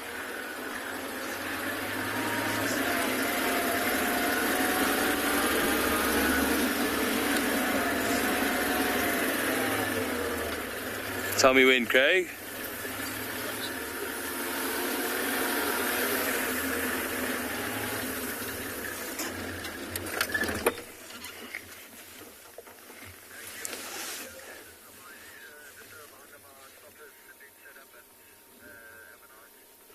There you go, you see this last bull now just following behind them. It's quite interesting to see 4 bulls all together. I'm going to move forward once again. Sorry, these giraffe are playing hard to get you, making our lives a little bit more difficult to keep up with them. You can see this bull quite a bit younger, a little bit smaller. His horns are still a little bit more thin.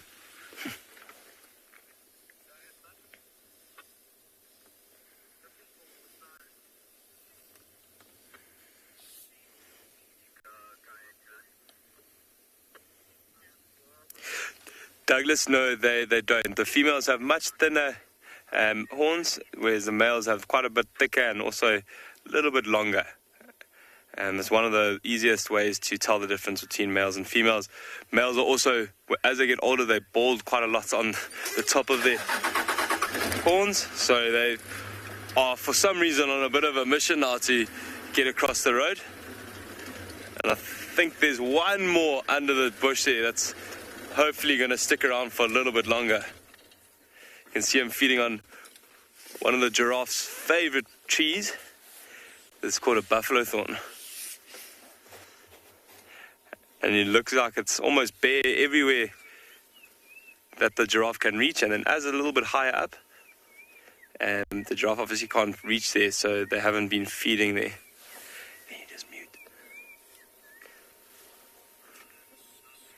Can you hear that black-crowned shagra calling in the background as well? Beautiful little bird.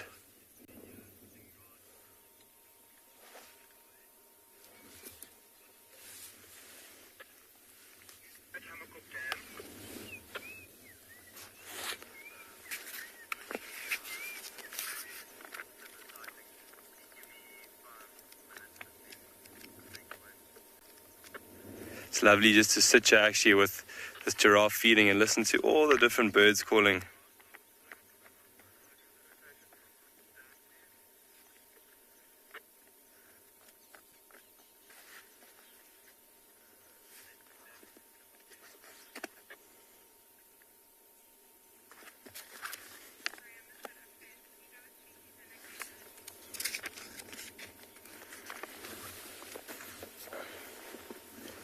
Dumisami, good question. So there are a few trees that giraffe will avoid feeding on, and they're mostly trees that have high tannin content. So tannin's not so good for their stomachs.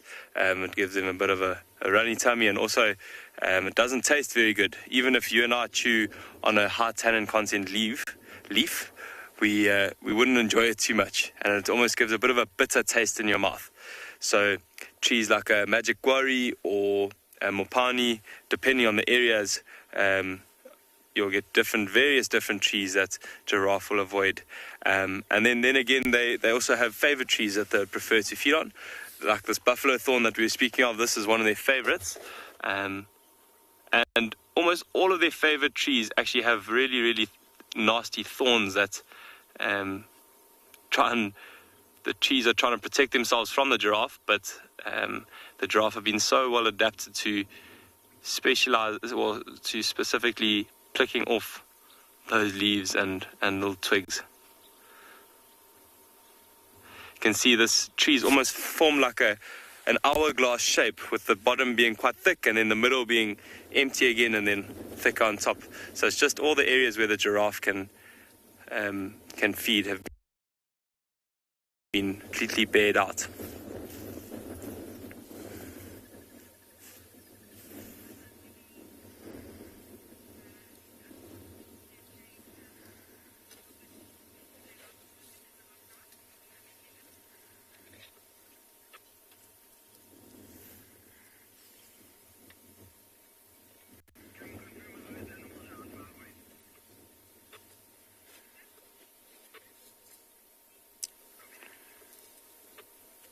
Awesome, so we're going to probably leave this giraffe now and carry on going, see if we can find those elephants that we were looking for earlier, and we're going to send you off to Steve, who's on a bumble.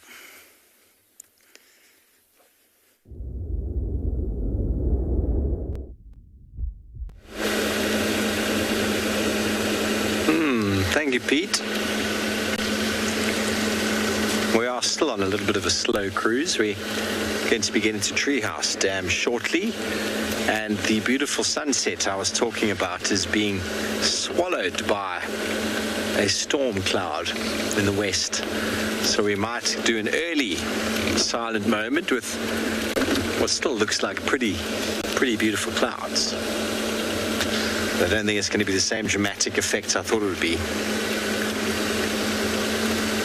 It's okay. It is what it is. Lots of elephants around at the moment. Tracks all over the place. Just when you thought the elephants have left, they're all back again. Ooh.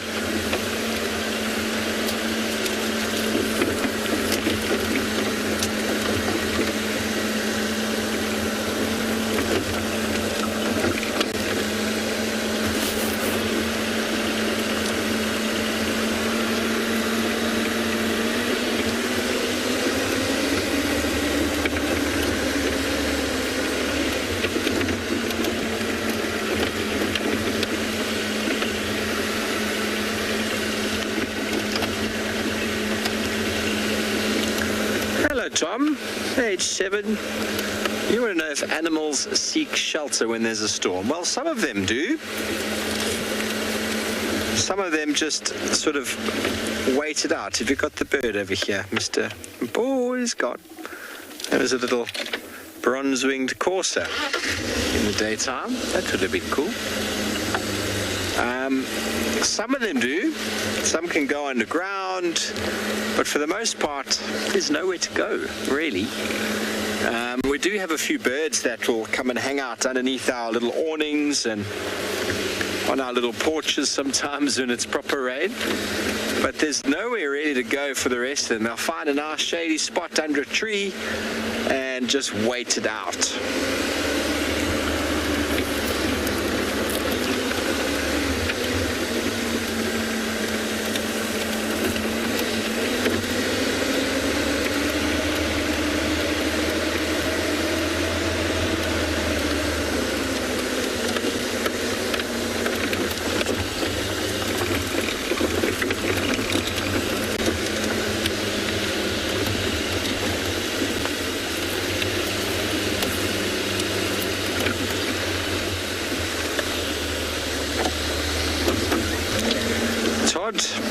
You want to know if it'll be harder for predators to hunt in winter? Just on the left of the road there, boy, we've got him. Slender mongoose. Yes. Now, Todd, basically when winter comes, water's less available, so animals are more localized. The vegetation. Oh, hello, look at him. He so cool. This is a slender mongoose. You see quite a long, slender body with that black tip to the tail. Yeah, some Franklin's shouting at him there. That Franklin's actually standing right there looking at him. Oh, he's rolling in the sand. Goodness.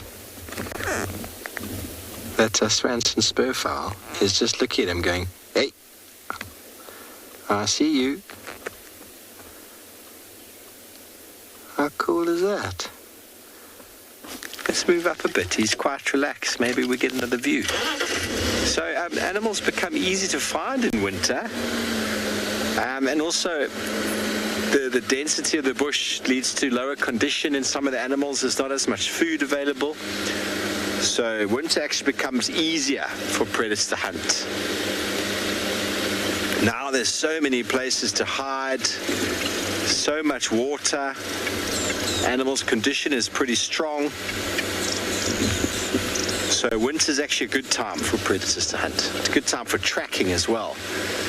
Oh, okay, well, looks like he's gone. Let's film up the world's bravest female Swanson spurfowl that has just stood down a slender mongoose. You brave girl, you. How fantastic was that? Mongoose are incredible little hunters. They actually are quite capable of taking on birds like this. Take on snakes, birds, scorpions, all sorts of organisms.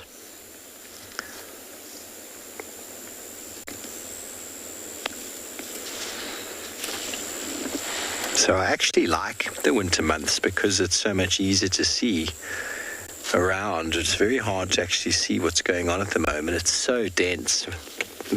Imagine the amount of things that we're driving past right now. Also the road, because it's wet, is quite hard. It's very difficult to track. Winter brings with it an abundance of tracks, clear, open bush.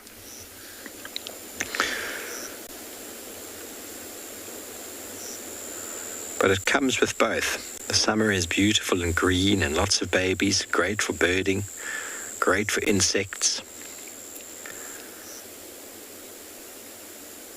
The biting kind as well. And winter comes with its changes in the season. It's a lot colder, it's nowhere near as hot. It's much drier. And generally animals are easier to find. That's what's nice about this environment, is you can come here a few times. It'll be different each time. But if you're not a fan of the heat, I would avoid coming here in the summer months. If you don't like insects, well, then the summer months is also not a great time. Coming to find its family. Where's the rest of my family? Did the slender mongoose eat them all?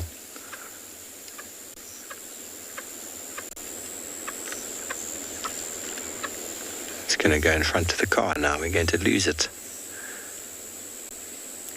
Jump over the puddle. Oh, had a poo.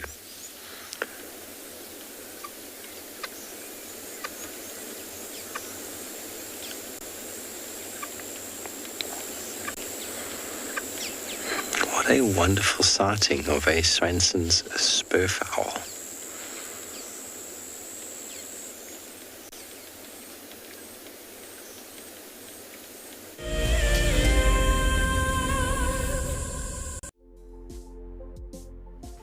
On the 27th of April, WildEarth will be turning 14 years old, and we wouldn't be here if it wasn't for all of you.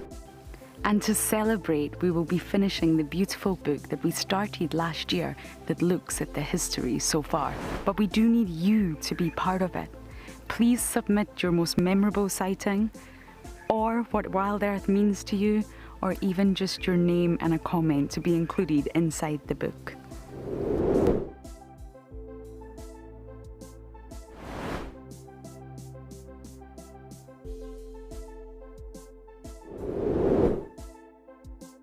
Head over to the website to add your name and reserve your copy. We are offering a 20% discount on all books bought before the end of March. And a big thank you to all of you who have contributed to the book so far.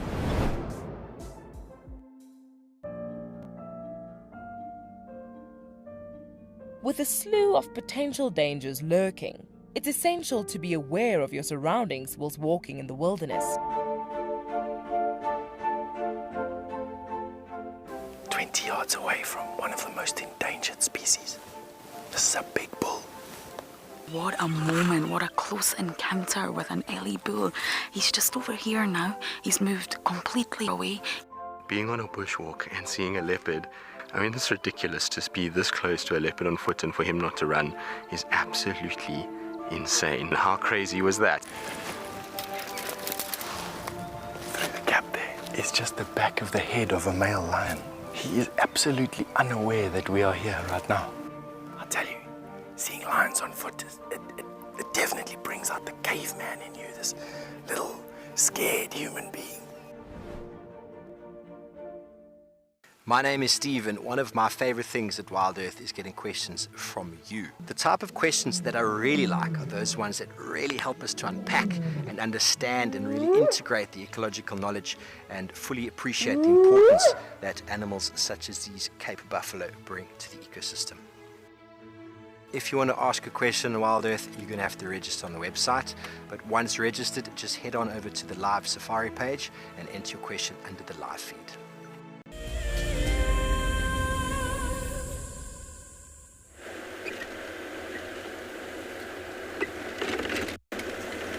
So we've been up to Buffelshoek Dam, not much going on, but then I used Central Road to come back towards the central bits of Djuma. And the reason for that being that the last time that we drove it, there was a very strong smell of leopard's urine around this area. So somebody is using this road. It's just that it's a very difficult road to look for tracks. It's hard, it's got large grains of sand, so it's a little bit difficult.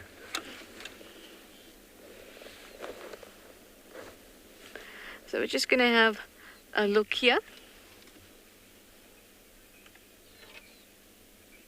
I can hear some francolins shouting out in that direction, but like I said, it's very difficult to see tracks. Can't smell anything either.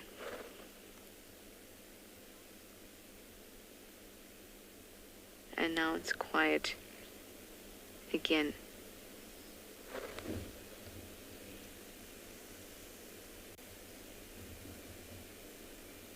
Just taking a moment to listen. You can hear the rustling of the grass.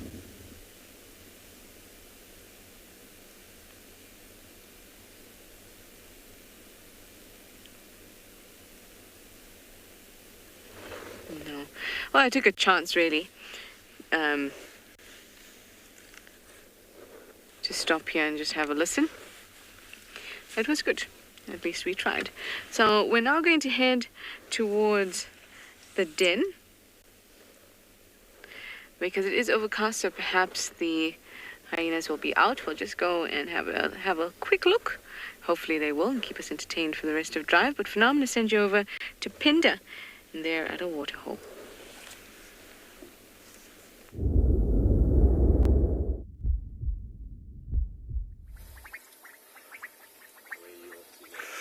Welcome back to Phinda, where we just went past this waterhole, and it's actually a waterhole that usually doesn't have a whole lot of water in it. It's usually just a puddle, but we've had so much rain lately that it's filled up really, really nicely, and a pod of hippos has decided to make this spot their home.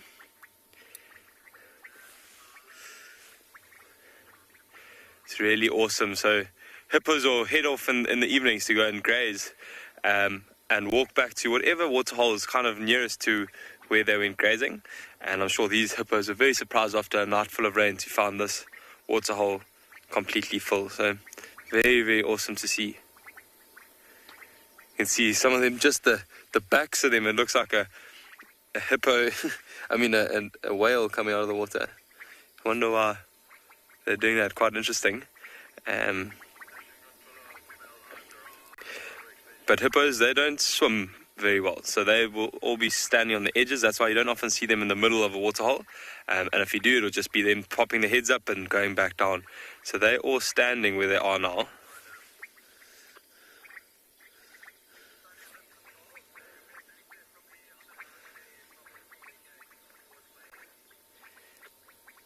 But it's quite amazing. I don't know if you can hear all those beautiful frogs calling.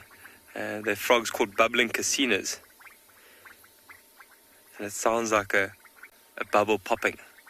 And I'm sure that's where they get that name from. So I'm just going to keep quiet. So just watch this scene. It's a really, really awesome scene just to take in.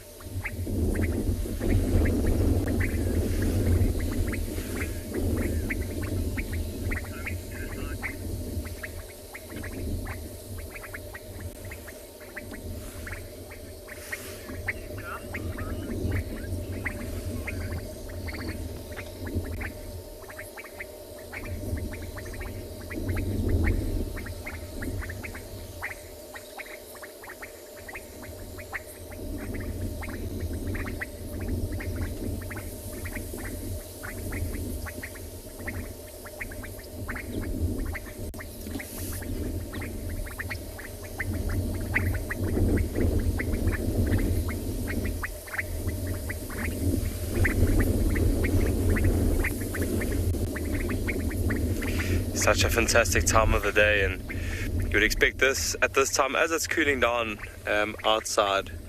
This would be the time when hippos would start to yawn a little bit, start moaning. You hear that deep sound that they make, and that's just kind of rounding up the troops to get ready for their evening missions and to go and find some beautiful grazing lands.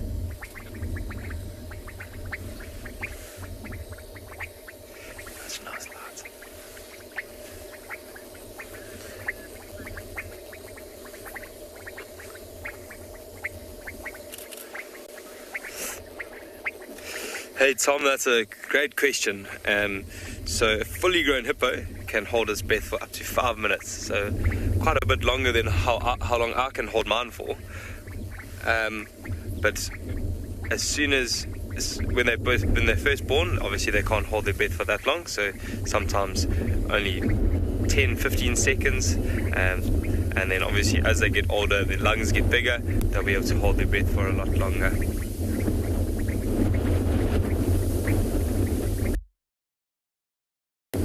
In the background there's that beautiful mountain that we refer to as the Tswalu Mountain, and I'm sure if you've watched a few of our episodes you've heard of the Tswalu female leopard, and that's her area there in the background. That's where she normally hangs out, and I'm sure later on we'll go and have a look around there for her.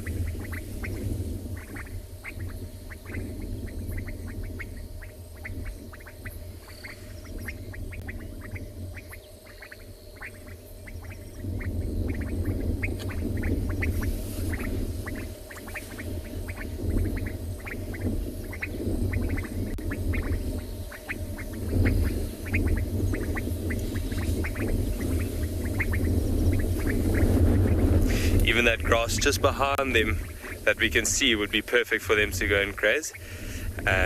But I've heard that there have been some elephants found, so we're going to carry on and see if we can go and catch up with those elephants, and we're going to send you off to Mike, who's got something interesting to show you.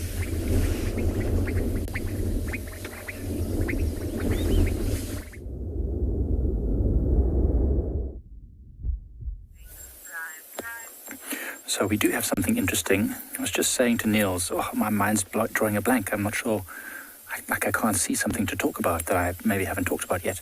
And then just caught the side of my eye was this little sack over here. This is the sort of home or sack or nest of a sack spider, which is, of course, some of you might have known, one of the 6 medicinally important spiders in South Africa. Medicinally important meaning the spiders that we need to be aware of, because if they bite us, we might necessarily need to go to a hospital for some sort of treatment.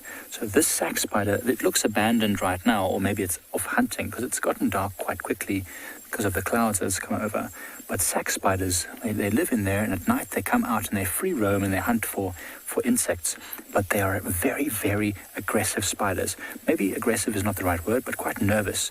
They're very pale in color, and they've got dark faces, you could say, very dark fangs, and they tend to bite very quickly. If you accidentally brush against them or touch them in some way, they're very likely to bite you. And if they bite you on, let's say, a hand or on your ankle or toe or even on your face, for example, it can leave quite a big wound that sometimes needs, let's say, surgery or plastic surgery, to fix the wound, because it just causes necrosis. It's a cytotoxic venom, and quite a strong one at that. So sack spiders are the cause of most spider bites in South Africa, and although there's very few fatalities, in fact I don't know if there's any known fatalities from sack spider bites, if you're very elderly or frail in some way, or you're a very young child and you have a specific allergy to spider venom, this spider can be real bad news. So it's one of those that you have to look out for. And I don't see it in there now. So Gabby asked earlier, how do we know what plants we can touch, what we can't? So the plant itself, it looks like a raisin bush. The plant itself is not bad to touch, but the fact that it's got a sack spider's nest on it, if we brushed against it and the sack spider was in there and it felt threatened, it could come out and bite us, and that wouldn't be so pleasant at all.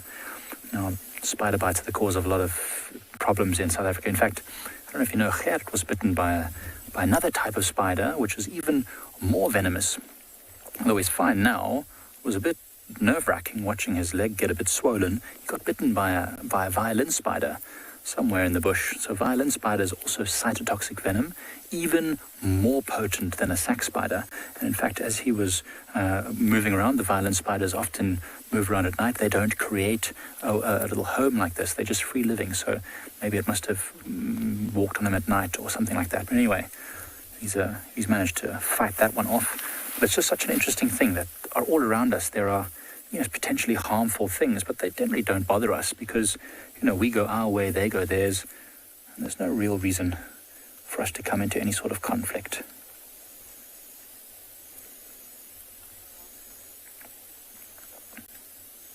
There's lots of small stuff in the undergrowth here. It's difficult to pinpoint one exact thing. But you can see this leaf over here. We talked about aphids and things. So look at this plant. It's being completely destroyed by some sort of small insect, and all around us there's signs of arthropods moving about. Well, while we look for whatever might have been causing this, we'll send you over to Johan.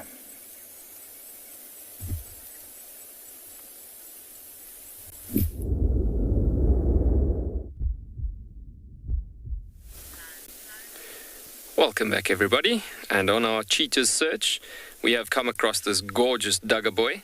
And little do a lot of people know, or a few people know, that there's actually buffalo in the Kalahari as well. And there's actually quite a nice amount of young bachelor bulls that's also been hanging around in this area that we have come through to and so on. And I was actually saying to BK, there's a strong possibility that we could pick up on a small amount of buffalo that could be coming through here. And as we came around the corner, we've got some tracks, and we turned the next corner, and boom, there's our first dugger boy coming through. And this is still a fairly young boy, but he's at his primed stage already. And it's a bit of a difficult site where he's at the moment, as he's coming along a very nice shaded section of this mountain that I've referred to earlier on. So we're just giving him a bit of time so he can move. And so especially being quite a dangerous animal and unpredictable, it's always great on a distance to give these guys some time, show the bush respect most of the time when you approach animals like this. And so they rather show themselves to you like he's doing there right now. Very, very cool actually seeing it like that. And so you can see he's smelling towards our direction a bit. It's a pity for this little twig in front of us here, but stunning to see this young boy. You can see the boss is still developing quite nicely there. So it's not something we get to see every day. It's the same as any other animal in the Kalahari. if you go specifically tracking for them and actually looking for them, you will find them. But yeah, majority of the times we do look mostly for cheetahs and wild dogs. The rarities of the Kalahari, that is quite rare and special to this environment, as you see quite a bit of these creatures out and about in Krugerside. But it doesn't degrade the sighting. It's always super awesome to see buffalo in the Kalahari. I mean, this is just so special to find them here as well.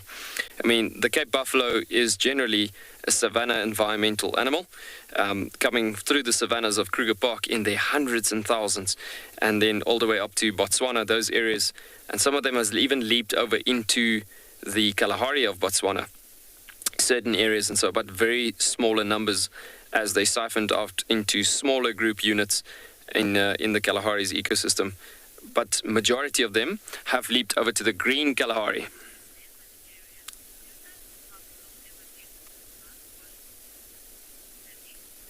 I mean, you're asking if, being a desert area, does a buffalo ever get to mud wallow?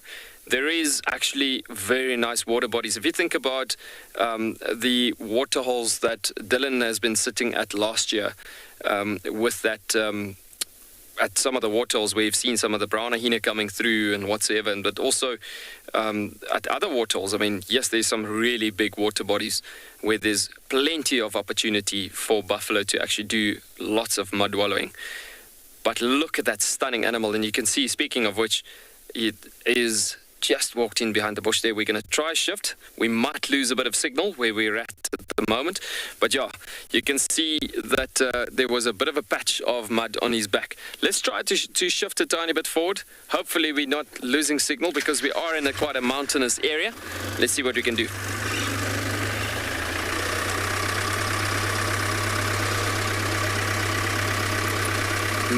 Maybe we'll get another nice shot of this guy walking through this area, because he's just feeding on some of the nice sweetgrass species on the edges and the base edge of the mountain there as he's coming through.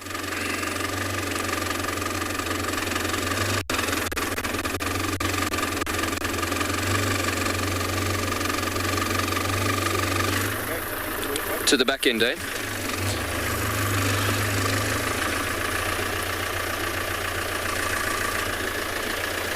Over here? Yeah, there we go. So I'm sure, looking at this young bull, I'm sure that he's not the only bull being around here. Buffalo could be quite deceiving sometimes in areas like this, where it's quite a bit of a mixed veld environment with semi-savanna woodlands to some woodland sections close to the mountains. And so you could easily get it to that the rest of them are just hiding and taking a good cover in this area. But I must say, what a surprise for us. We weren't even really tracking for buffalo. And I mean, this is something that doesn't happen often in the Kalahari. You got to track to find animals majority of the time, which is a nice challenge. I mean, it is really, really awesome. It gives you a better perspective also of what animals go through and how do they get to their success, and the distances that they cover sometimes from a tracking point of view, thinking about how far they can travel. But yeah, stunning. In the Kruger Park, you would generally find these buffalo feeding on the Panica maximum grasses and so on, but which is your smaller sweetgrass species just below the edges of the bushes and so on. At this point here, he's finding some of the blue seed grass that we've been looking at this morning at the bottom ends of the base edge of the mountain below the bushes there. Stunning as he's turning out of the bush there. In the meanwhile, we are going to continue around this mountain and do the last option, looking for this cheetah around the edge of the mountain here. We're starting to think that they have gone stationary on the top of the mountain, possibly. Now, cheetahs don't go often onto the mountains and so, but just for a scouting position and then leaving the area, going back into the savannas. And how lucky we were to see this gorgeous buffalo. We're going to send you, in saying that, to another gorgeous destination.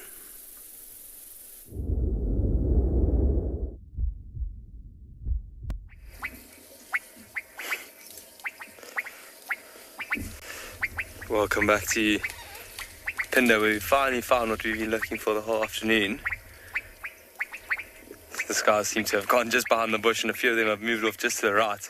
But we can hear some more just to the left of us.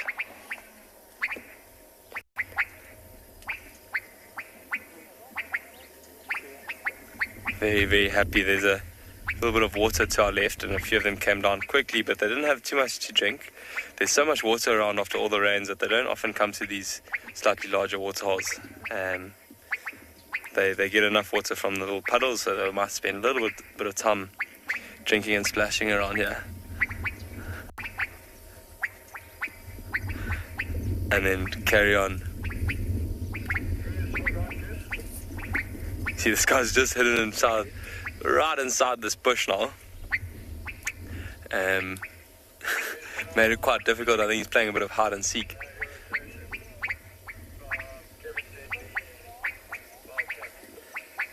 It's quite difficult for such a big animal to be hiding, though. Actually, just get hold of Damon quickly. Damon, you copy Damon? You can see him just maybe reaching for some of the nice green grass that's underneath that tree there. And it looks quite fresh and quite luscious. As this elephant moves off, we might try and loop around. Hopefully we don't lose signal, but I'm going to try and see if we can get back around. Is there more coming? They are just crossing down. I'm going to see what I can do to get around as quickly as I can. Oh, hold on. Okay, let's hope that it's in a bit of a dip, so I'm a bit worried that we might have slight signal issues, but we're going to just try and see if we can get lucky when looping around here. There's not much of a drive. At least we've got some nice sandy soils. We can go a little bit quicker than usual. Obviously you don't want to go too quick and bump into one. Not too sure how many elephants are in this herd. Whoa, look at all that erosion from big rains we've had recently. Yes. Better go and sort that out. Luckily these Land Cruisers are quite strong. But let's keep going. I'm going to keep a lookout on our left here as well. This is the direction that the rest of the elephants were coming from.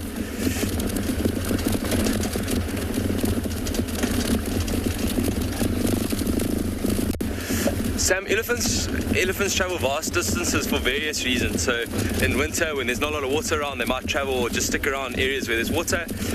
We know on Phinda they're quite unique in their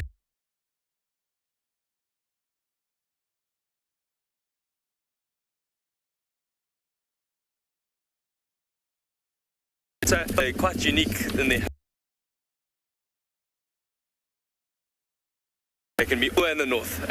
Also.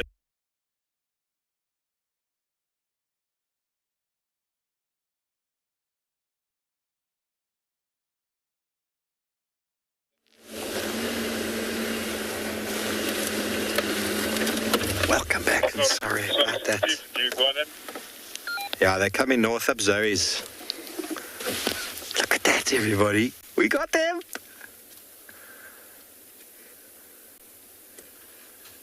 How exciting is this? Yes, Fad? We're on Zoe's. We're heading north. Okay, copy. Now they've run right past. I'm so excited. Now, hello, doggies. Oh, here we go. Here's one with a collar. Hello. Oh, it's still got the injured leg. Hello, pups. Arr. Coming to smell. Oh, another one's got an injured foot coming up the front there. One's got an injured foot coming up the front there. Okay, so I'm just going to keep others informed. They're heading towards the open area, Rebecca's and Zoe's, so they're moving quite quickly. Oh, shame. Look at this one. You've also got an injured foot, do you? Okay, so everybody, excuse me while I turn around. How exciting. We told you we were going to find wild dogs, didn't we? Those of you who didn't believe us, shame on you.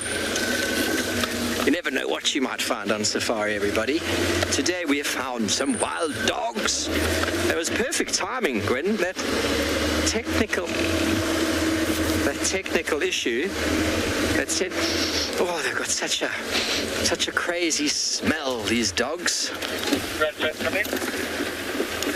Yeah, Mike, just come from the north, from Zoe's towards the open area of Rebecca's Junction. Zoe's, they're slowly mobile north.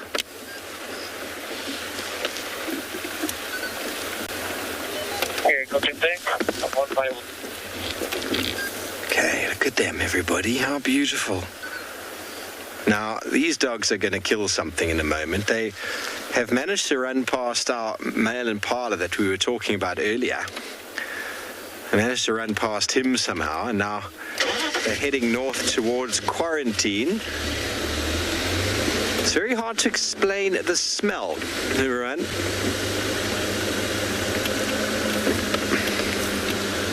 And they're running past a big animal on the right here that we are not going to put on camera.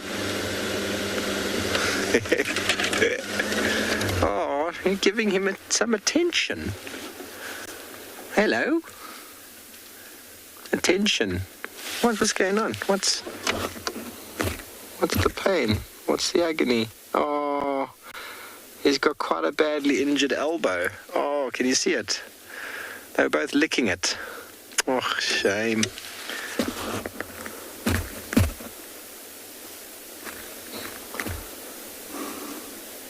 Oh, can you see it? That looks quite fresh. You got it, Paul? Yeah. The injury in the elbow. I don't know what that could be caused by. Could be caused by running into a thicket. Hopefully he'll be all right. That's 2 dogs in this pack that are injured. Shame. See how much attention he's being given, though. How beautiful.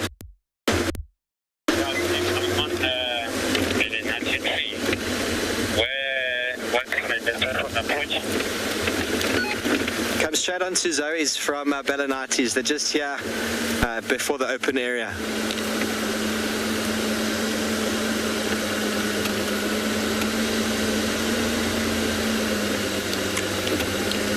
Jacoby fan, just come on to Zoe's south. We're right here. Okay, copy south and not north. South, they're starting to go into the block here. Seth, I don't know what you mean by strange wild dog behavior. Their behavior is pretty dog-like, what they do and how they behave. What they're doing now is they're trying to pick up on some smells, trying to figure out if there's an animal here, and they'll try and hunt it. So, nothing really strange. I mean, everything I've seen them do is just added to the learning curve of wild dogs. Goodness, this is going to be interesting. Okay, so we can stay with the injured one.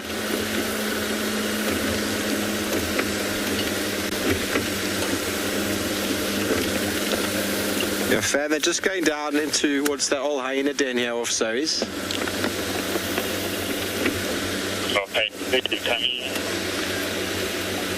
Okay, so if we can stay with one, we'll be all right.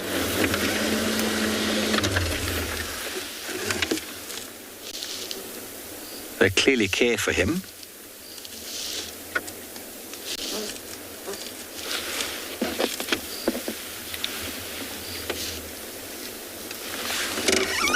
Just check at the open area there, fan. They might be coming out onto Rebecca's with one injured one at the back.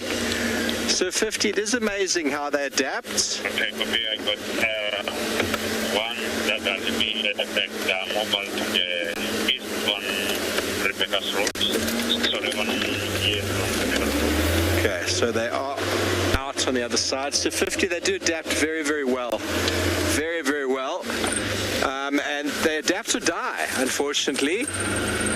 And dogs and animals, for the most part, generally get on with life quite quickly without really too much complaint. Obviously, life is a tough thing for them, and survival out here is paramount. And unfortunately, an individual like that, if it doesn't manage to keep up with the pack, is subject to losing condition. Okay, so they've popped out onto the other side there. Just goes to show how quick they are, because that one we were with is falling behind, but it'll be able to keep up with them eventually through the smell. But they are heading over towards quarantine, I reckon. Fan, are they looking like they might cross? These radios are not ideal today. Fan, are they looking like they might cross towards the quarantine side?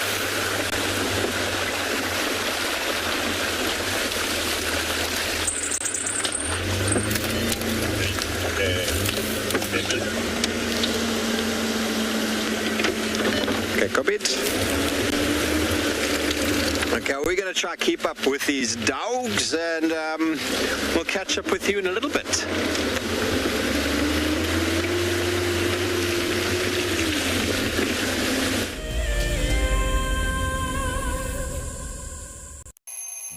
Our lives are dictated by alarm clocks, traffic jams, constant multitasking, and countless distractions. The wilderness is where many of us feel the most human. On a bushwalk, we become part of the natural landscape.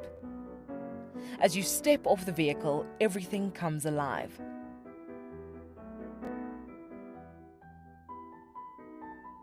As with any risky experience, walking amongst these animals inspires awe and appreciation.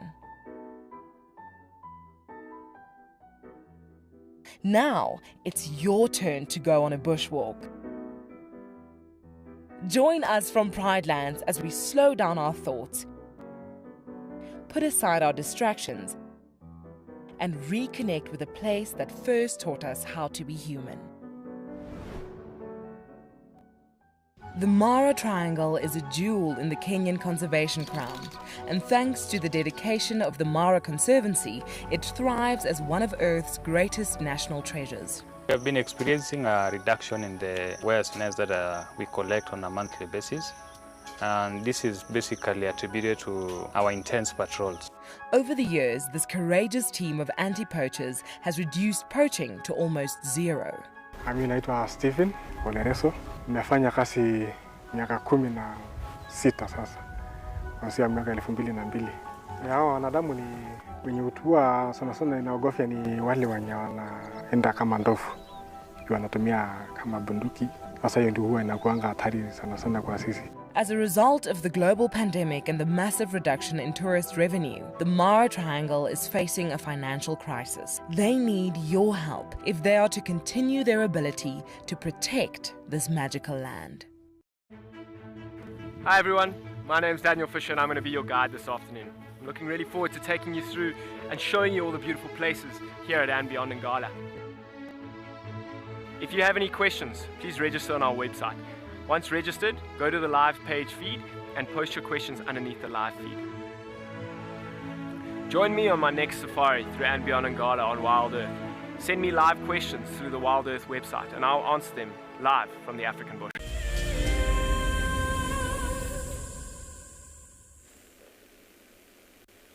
It is cooler, the sun is setting, and all of a sudden the bushes come alive. Steve's got those wild dogs, and here we're at the hyena den.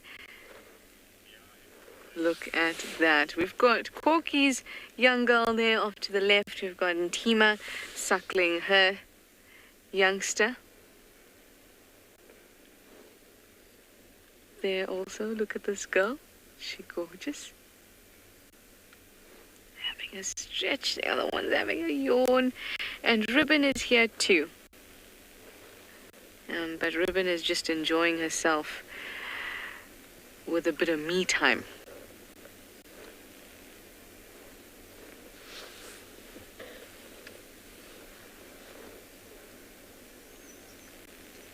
She doesn't have two one-year-old hyenas hanging off of her. But somebody else does. Not a 1-year-old hyena, though. Just a couple months. Tima's trying to get up, little boy.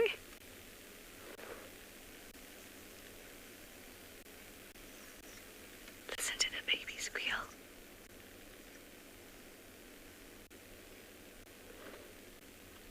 At this age, Mum will still respond to that kind of begging for the milk, but Ribbon's boys, when they start to beg like that, she doesn't respond, because they're at the age where they're slowly going to start to get weaned and going to get denied.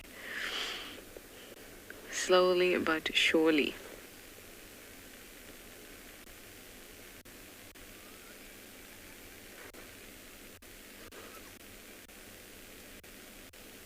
Look at her looking. Oh, one of your friends has arrived. It's Tswalu.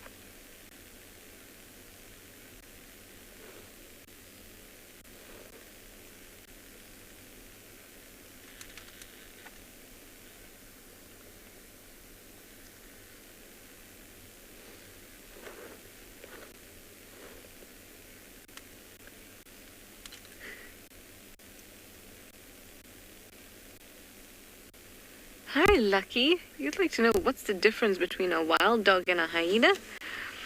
They're completely different, Lucky. So hyenas are not related to dogs at all. Hyenas are more closely related to feliforms, so cat-like creatures, but they are neither cats nor dogs. They're in their own special group, Hyenidae.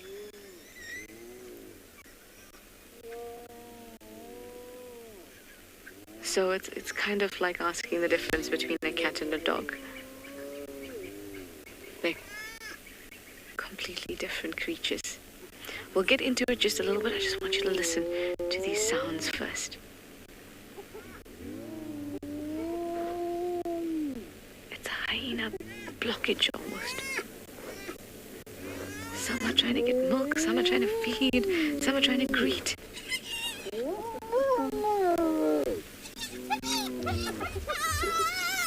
That's one smart cubby right there.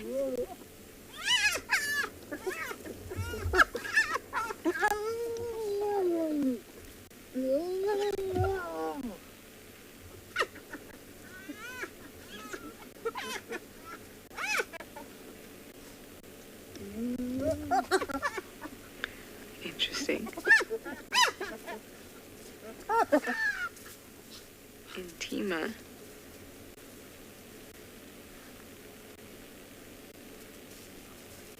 is behaving subordinately, or she is the one standing down there in the greeting, but Ribbon's two boys are still persisting, and then as well Ribbon was there and giving Intima a nip on the back of the neck there. I guess just to remind her that even though she's Ribbon's daughter, these two boys, being Ribbon's cubs, are higher ranked than Intima is. That was very cool. So we were talking about the differences between a wild dog and a hyena.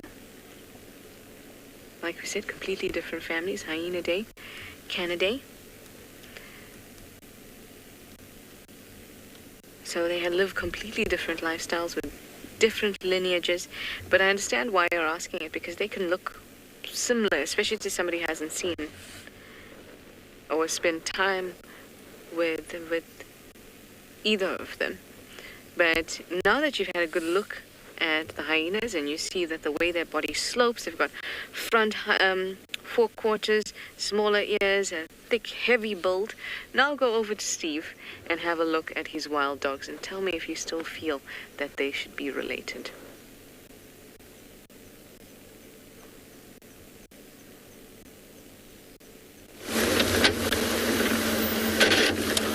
Thanks, Trish. Well, they're going to go across here. I don't know if we're going to get them. The drainage, this is not going to happen. Oh, their smell is strong. So nice to spend time with dogs, but we're going to have to go around I don't think this is going to work. There goes one there.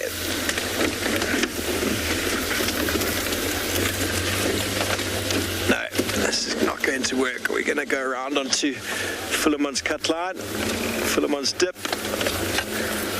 It's going to be the only way.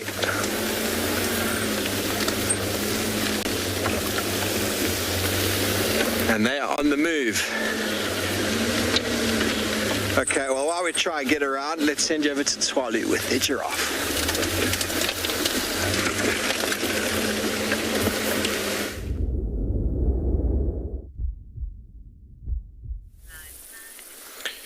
So, our giraffes from earlier that we spoke about at the gorgeous waterhole we had never came through to the waterhole, but we have found yet another young bull. A very light-colored bull that we can see here, and stunning white colors actually coming off the edge of his body there. Now, very interesting, look at how those ears are working as he's busy feeding, and was actually feeding on that camel thorn tree just in front of him. Check out the ears flickering. Now, we've had this giraffe while he was feeding, also looking across the savannah. Now, any slight bit of movement coming through the grasses, be it just a warthog, be it whatever, could drag his attention. And the moment he actually sees the movement coming through the grasses, he could potentially become a bit more alerted, and that's why he was looking across the landscape while he was feeding here. But giraffes have got fantastic eyesight. But bottom line is, the moment you see the ears flickering constantly and he's staring in a certain direction, it is potentially indicating certain predators that could be coming through a certain area. But yeah, just gorgeous seeing that light color on that neck coming through there. And originally we stopped looking at the giraffe because it's a gorgeous animal to look at. But then I said to BK, it could be a nice indicator if these cheetahs are moving through this edge of this area, then we could be indicated by the giraffe. But yeah, very stunning as we coming back to that colors of that giraffe, stunning to see the differences in the different colors of giraffes that you get. And so giraffes, basically the color of giraffes will generally be dictated from the genes and the bloodlines. That has the influence on the pigmentation of the fur, and you would generally, that's the story of how giraffes gets their coloration, and that goes not just with giraffe but most animals. But the main thing is that what's quite interesting in the Kalahari, because there's in some areas not such a huge amount of adequate cover for them, as in shade of trees and so, they get exposed to a great amount of sunlight at great chunks of the day. So they can actually turn a bit lighter in color due to exposure to an excessive amount of sunlight coming through. But that, and also at the end of the day, the more they bleach in that way, the more they're reflecting the sharp intensity of the sunlight as well from that point of view. So then the body is actually being able to deal with the heat in the Kalahari. But from a complete different note, looking at the tree he's feeding on, being the mother plant of this environment, as I said before, the camel thorn tree, there's a whole range of them in this savanna spread out. And at the moment we have the breeze coming through from west to east, and as you look at the giraffe, he's facing west. And so as he's feeding on this particular camel thorn tree, there is quite a lot of thorns on this tree, as in from a defense mechanism, trying to protect itself, stopping the giraffe from eating it. But giraffes have got very well designed lips and tongues, obviously feeding around these thorns. So these trees have very iconic defense mechanisms, from the thorns over to a tannin defense mechanism. So why did I talk about the communication, about the tannins as a defense and the wind direction? Because the breeze can't actually eventually at some point, when the giraffe is fed on the tree so much that that the tree then starts releasing the tannins to such a vigorous amount that it becomes like a floating scent hanging in the air. And so that floating scent that hangs in the air gets carried on with the breeze from one tree that's been fed on to the next tree up ahead. As that tree will then alert and alarm the next tree, saying, hey, start releasing tannins in advance, there is trouble coming. There's a giraffe in the area. So how would that stop the giraffe from eating or potentially slow down feeding? It's a bitter taste. It's an extreme bitter taste. So generally, if it happens like that, where the feeding has happened constantly, then that bitter scent and taste will be released, and then the trees will communicate down the line. And that is why the giraffe is so clever, feeding upwind. And it comes truly down to, as he moves into the wind, the trees are communicating downwind. So yes, the trees are communicating downwind, alerting and alarming for each other, but the giraffe is still up ahead of his game, because now he's feeding into the wind, not being affected by the tannin communication system happening. So it's very interesting thinking and understanding how this works in the broader, bigger picture. But yeah, the difference is if there's no breeze and no wind.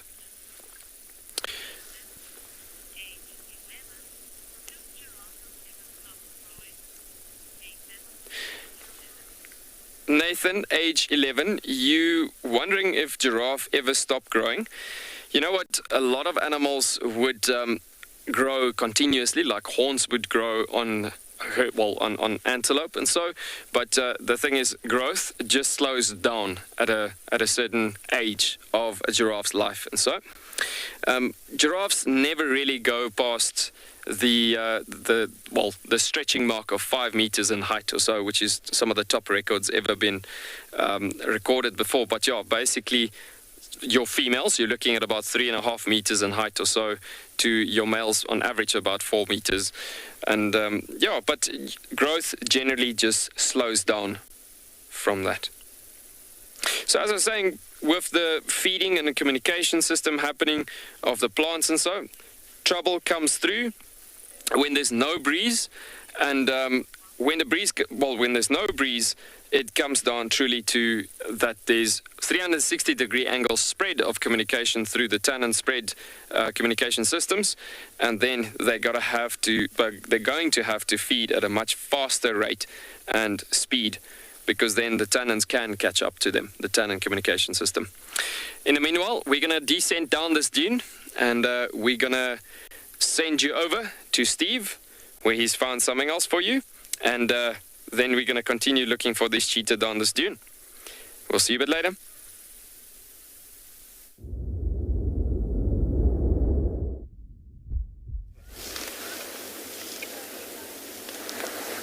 Well, everybody, the wild dogs have taken us all the way to quarantine. There's a whole lot of Impala between us and them. That vehicle is on the other side of quarantine with the dogs. I can see the vehicle. I can't see the dogs.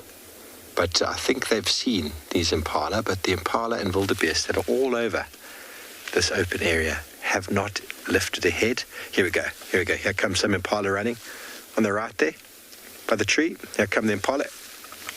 Okay, are you ready for it? Where are the dogs? The dogs are coming up in front of us. Going to go straight across the road. Full speed.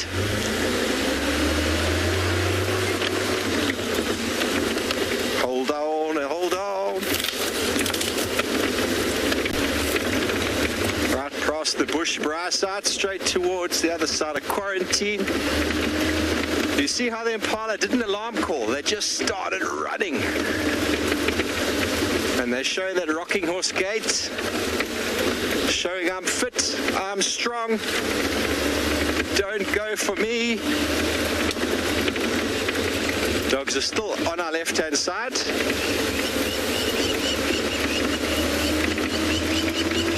They are what we'd say in South Africa, buckling.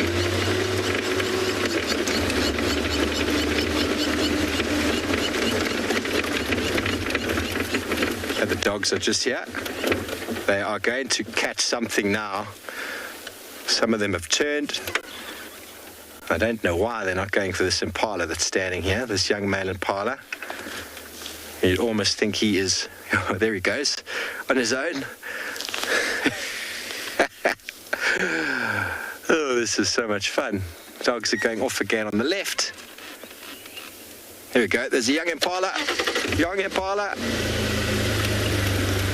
They're going to get this one.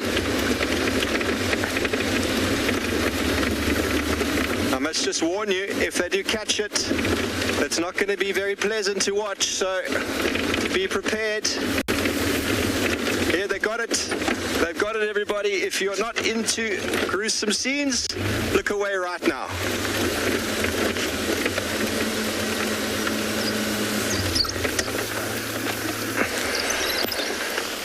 Okay, disclaim everybody that Impala is probably dead. Already. Yeah, it's quarantine. Yeah, I'm coming, mate. Okay, nothing left. They're going to hunt again. The injured one has been called in. He must be one of the dominant. Got no food. Sorry, station. Chris Campbell, can you just repeat that last audio? Okay, so that was a baby Impala. And almost no chance. Almost no chance. They picked the weak one. Small baby Impala. Sorry, I keep trying to turn this radio down and it keeps bumping back up again. My apologies. So everyone, this is the cycle of life. These animals need to eat to survive. The Impala need to eat to survive. And everything goes back to nature afterwards. That is not a lot of food.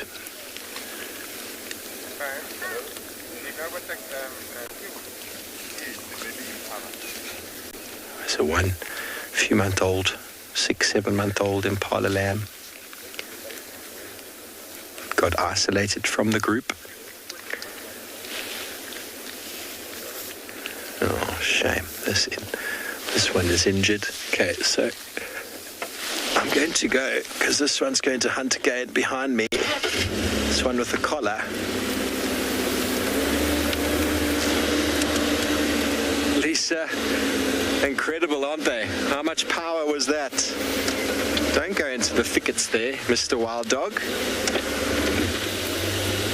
So that distance that they travelled and the speed at which they travelled, once the wild dog had picked its prey, the others put their ears back and it was done. Okay, so those people are still with those dogs there. There's nothing much to see.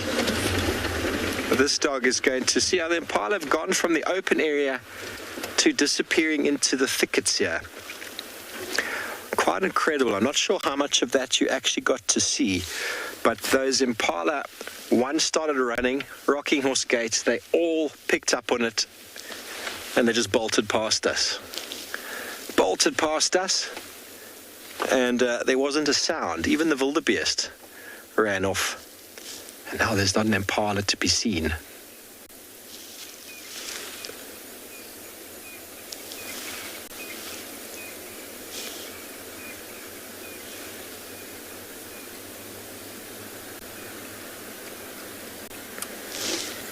And he's gone. Marcello.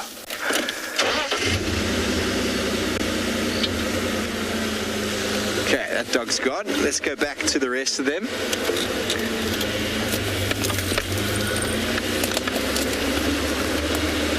They're still making some noise as they fight over the scraps. So sorry about that if you are a sensitive viewer. That Impala lamb died instantly.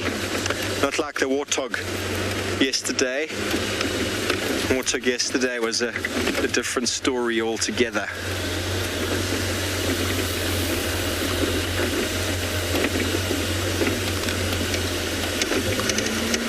Almost nothing of this Impala will be left.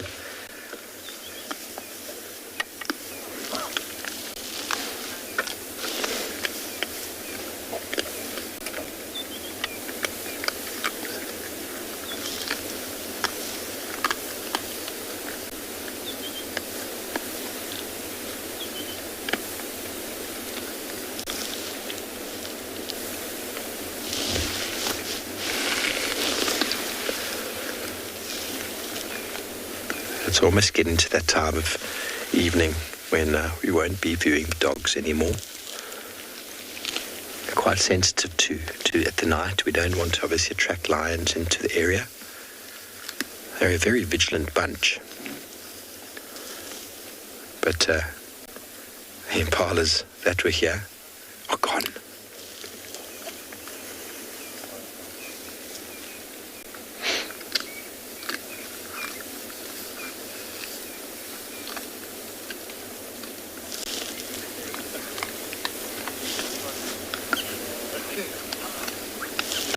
Tom, it's possible, they have been seeming to give the injured one a little bit of attention, as if it's an important dog in the family. It was begging, so it's possible they might regurgitate, but I don't think there's really enough in this little impala. That was probably about 15 kilograms worth of meat between how many? Supposed to be 9 here.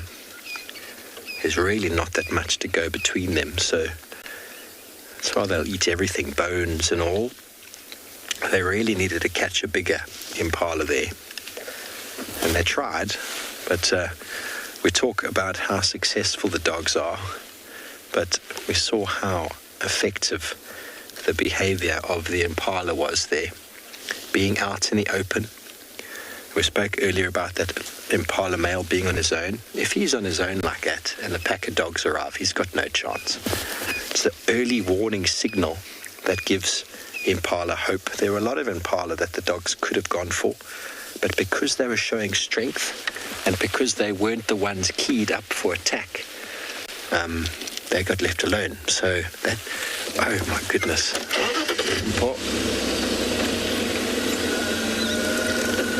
It's over there. Oh my goodness. Well, while we listen to the dogs fighting over here, we've got a dog with a beautiful full moon approaching from behind. I couldn't stop, but look at that.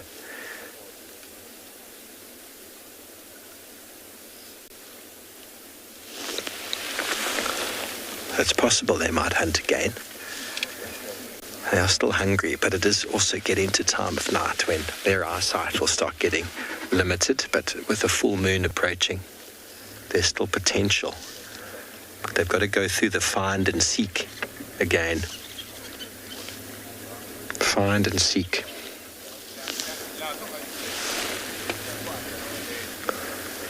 And almost no noises made during that entire hunt, everybody. Almost no sounds.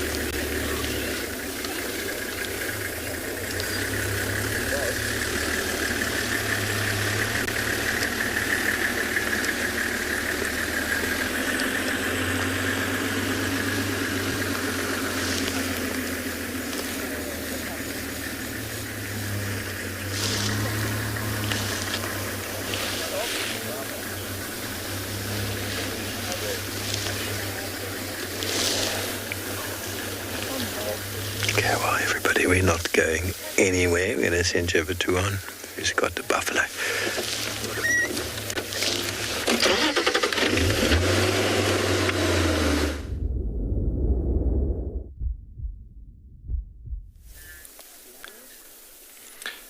Welcome back, folks. So we have come across down the bottom end of this dune, and it seems really like it's a buffalo day today. We have found another beautiful dugger boy, but this guy is actually coming back to the question we've had early on. You can see him moving through in the front, through the edges of the bushes there, and just looking at the amount of mud on his body, he's actually heading to one of the big water bodies in the area, and you can see the amount of mud. We're going to try to line him up as he's walking through the thick bush here at this moment. He's been walking over into these open savanna areas here. There you can see the beautiful amount of mud on his body, completing that question we had earlier does buffaloes in the Kalahari, do they get to actually wallow quite a bit and a fair amount in this areas?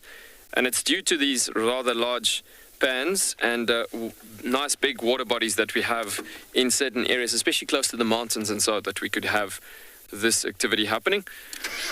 We are entering that area where the waterhole is based at. We are about most probably, roughly about 400, 500 meters off from the waterhole. It's another gorgeous area. This such a complete different type of area as opposed to what we've done this morning. From that point of view, a complete different area. Lisa, you're wondering what is the buffalo population like on Tswalu? They're doing actually fairly well. I mean, it's not the numbers you would find obviously in Kruger Park. There's much lesser buffalo in the Kalahari. Because there's a smaller population that leaped over into the sections of Africa and so of the Kalahari ecosystem. The green Kalahari is the one that was occupied majority of the time, and so the numbers of buffalo in the Kalahari, you would have found that they are in smaller herds of about 20s to 30s or so. So you don't really get that big numbers that you would have in the Kruger Park, for instance. But yeah, I'd say roughly we're looking at about rough estimate. It's difficult to say because the numbers incline every year as well. But yeah, I'd say anything between 200 to 500 buffalo on the reserve. It can vary quite a lot, actually. But yeah, their population is actually quite stable, even through the droughts that we've been having. We've lost a few here and there through young buffalo that was caught by wild dogs and other predator activity. Yeah, it looks like he's scratching that mud off the back and trying to get rid of the ectoparasites, which is obviously the functioning of the mud on the back. Obviously, first things first, to cool himself down, but when it's dried up, like you can see on his skin, he comes quite frequently rubbing it off onto the stems of a camel thorn tree, which is like, the bark is very rough, obviously. So then the bark will drag the mud off the skin, dragging the ectoparasites off it. So he's most probably got a bit of an itch going there. I'm going to try to pull into his side and just see if we can't get him for another scratch there. I mean, that is pretty cool, seeing him coming through this area. But yeah, the buffalo count, coming back to that, we are actually, we need to check up on the count coming up soon this year. Trying to figure out the numbers, and so, yeah, he is rolling and scratching and doing lots of things there. But yeah, I'd say the buffalo are doing pretty well in the Kalahari, especially in the green Kalahari. There's not a huge amount of them in the central Kalahari or northern Kalahari's areas and so. But yes, we are in a pretty difficult situation here. Bit of thick branches we need to pass through. And we've just had our first lousefly here as well. The louseflies being the parasites that tries to come through to them as well. What a lovely sight. He's just found one of those wallows as well. It looks like he's been wallowing there, scratching a bit on the edges of that bush there as well. But so beautiful seeing such a stunning big matured buffalo bull in the Kalahari. I mean, that's not something you expect to see here. But yet, I mean, if you look at this gorgeous sweet grass and sweet veld environment that we are in, it is just incredible to see them coming through here as well. Yeah, there we go. He's going to scratch a bit more there and just rub the body a bit more. Looks like that bum has just been placed into new mud there as well. And so, but just gorgeous seeing this animal walking off into the savannah.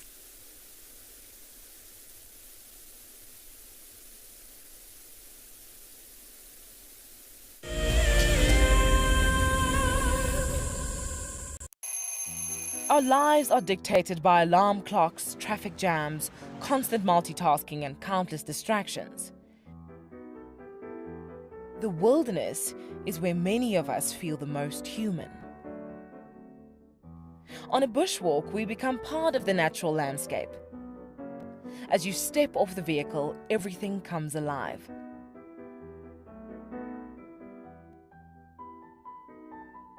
As with any risky experience, walking amongst these animals inspires awe and appreciation. Now, it's your turn to go on a bushwalk. Join us from Pride Lands as we slow down our thoughts, put aside our distractions, and reconnect with a place that first taught us how to be human.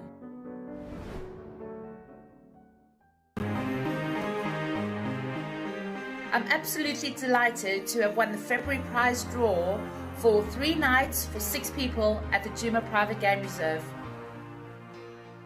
I absolutely love everything WildEarth has to offer.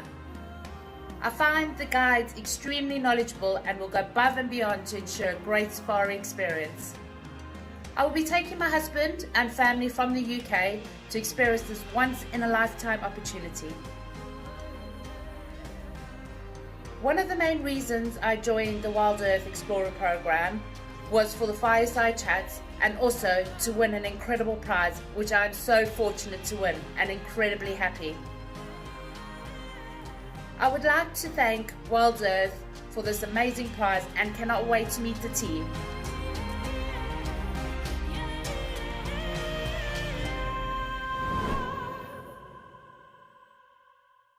Hello, I'm Marna, your WildEarth Safari Guide from andBeyond Ngala. What I really like about connecting with WildEarth viewers is that we get to speak to viewers instantly and I get to show you this beautiful property. If you want to ask me a question, register on the WildEarth website. Simply head over to the live safari page and you can submit your questions there. Join me or one of the other guides twice a day on WildEarth.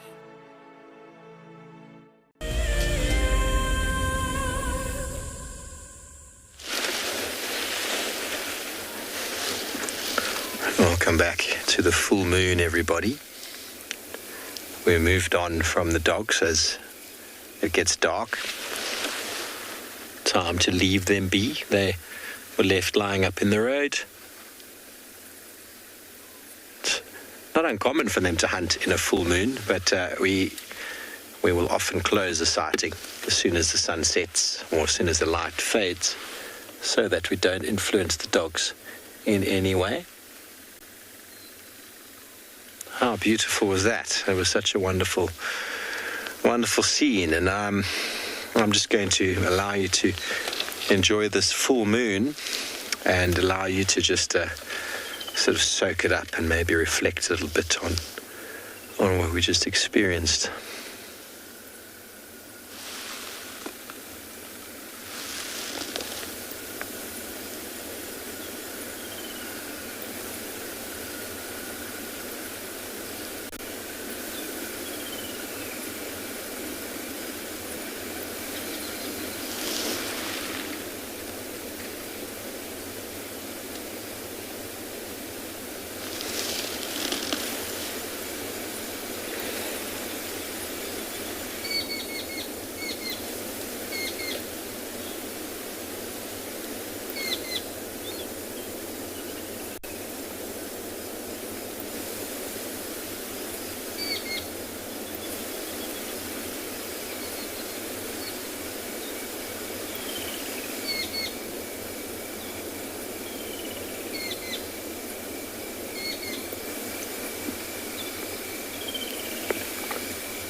Such a gorgeous moon, Ruby. I couldn't agree with you more. rebirth of the night, end of the day, cycle of life.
Bill, you say what a beautiful moment. I couldn't agree with you more.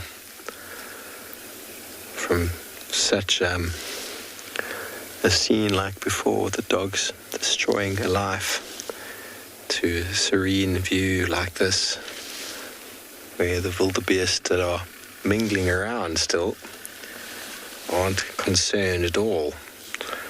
I thought they'd all run off, and the Impala did. They had a panic for a moment, but they didn't actually run far. The Impalas all vanished, and they'll all come back to the open area here soon. Maybe they won't. Dogs are going to be probably spending the night right where we left them.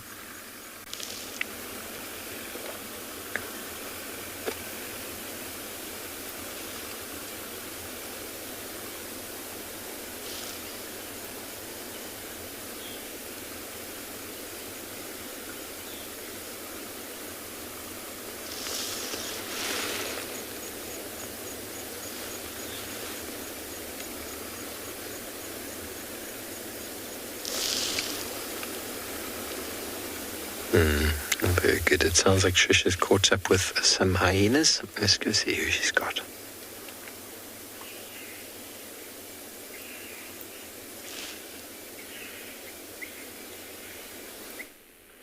How beautiful is this moon? I can't stop looking at it. I can't stop talking about it. I'm so glad that Steve had that appreciation moment with the moon too.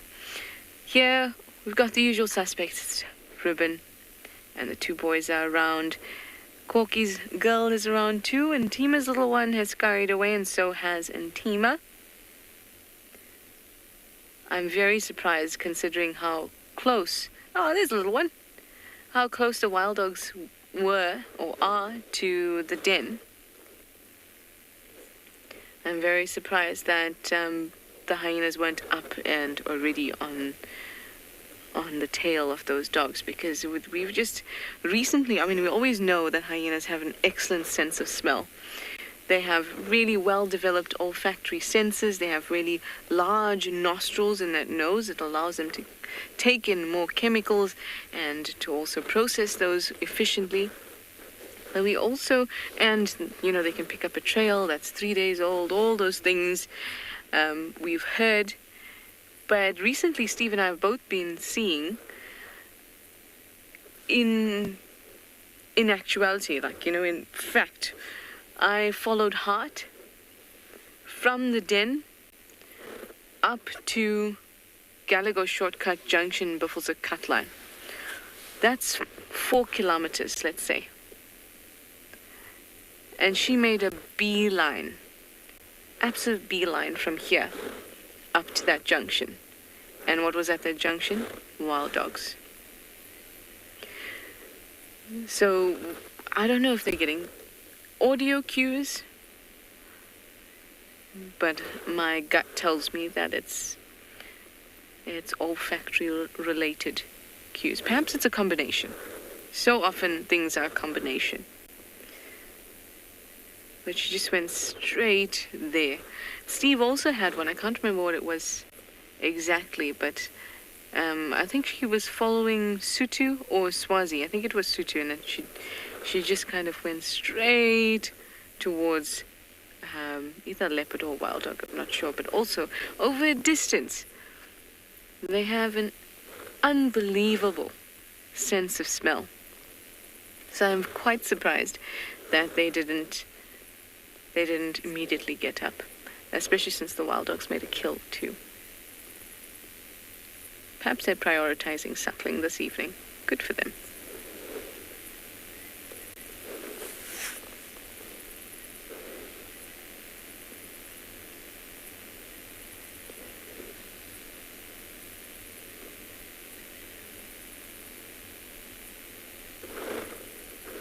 Hi Samuel, you'd like to know how long will a hyena leave its cubs to find food? Quite a long period, so up to 10 days they will do that, which obviously means that for up to 10 days a cub under a year and a half will not be fed. But it can happen. So what happens in those 10 days if a mother is forced, or rather the reward is so great that she's going to give away these 10 days and say, you know what, my cubs will be fine. I'm going to go hunt whatever, or I'm going to follow the migration. This happens a lot in East Africa. What tends to happen is that on her return, her milk will become more protein-rich and more fat-rich. So it almost makes up, or tries to make up, for the lack of nutrients that the cub has been experiencing for that week and a bit. So she is trying to make up for it. But they can leave their cubs for an extended time. And when they do leave their cubs for an extended time, they keep them in the den. And that can be a bit of a problem too. Especially, when it was colonial Africa, and there was lots of explorers and hunting and things like that. People used to have a very, very poor and negative opinion of hyenas. So they used to shoot them. And the consequence of shooting those mother hyenas a lot of the time is that the mums are moving along. Maybe this is day 3, day 4, going to hunt something, going to feed so they can actually produce the milk they need. And the cubs are left in the den. And then she doesn't come back. And it's sad to think about how many cubs have died like that, and how many hyena lives are actually taken by somebody just shooting this one hyena. It's herself, it may be her 2 cubs that are there in the den waiting for her and now not getting food, because they're not going to wander out. And because she can spend this extended time away from them, she can, that kind of chance at that time became greater that she may be shot. But luckily we have moved away from that type of mindset, at least in the majority of places. Anyway, let me send you over to Yuan at a waterhole. I hope it will be fruitful there for him.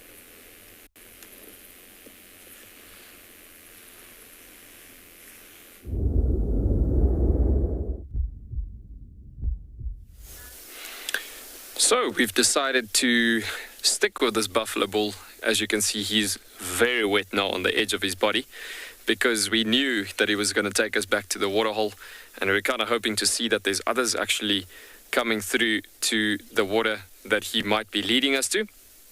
But yeah, so beautiful seeing this buffalo bull that have just reached this water point. And we'll see which direction he'll move to, but just look at those eyes and the head and that boss. So beautiful in the setting.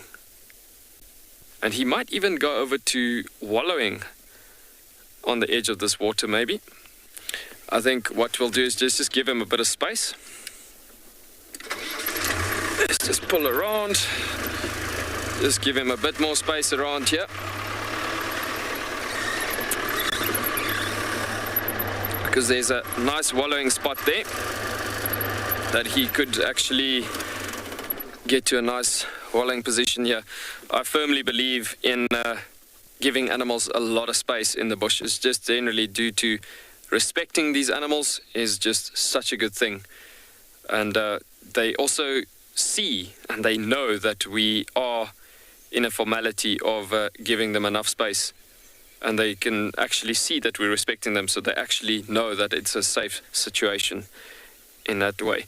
So the water body, if we just quickly pan away from that stunning buffalo bull, if you look at this stunning water body, you can see how large this is actually in front of us. I mean, this is actually a huge covering of water that we're having, and one like this, we've got actually a good 6 or 7 of these type of waterholes on the reserve. That's about this size. The others are not necessarily this size of this waterhole, but yeah, excuse me, a good amount of water and a fantastic amount of supply for the amount of movement of these desert animals that comes through. And obviously supplying the adequate amount of nutritional value that comes through this area. But yeah, it's stunning to actually be here in this late afternoon light as well. There's obviously strong possibilities, given the time that we are here at the moment, that we might be getting some leopard coming through, being in the mountains as we are here. And we might actually get some more buffalo coming through. We might actually get some brown hyena coming through to this position, as it is a really good amount of water resource for a great amount of life that comes through the bush here. So there's a bird that just shouted at the background here, and they are sitting just at the back edge there.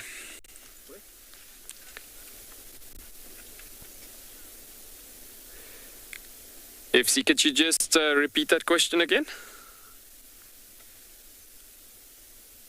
My apologies, I couldn't hear that question there.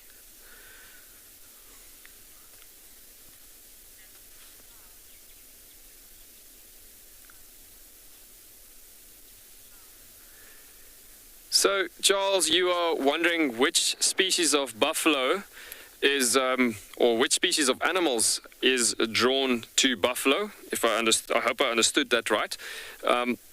You would find quite a lot of bird species actually tag along with buffalo, as they are being followed.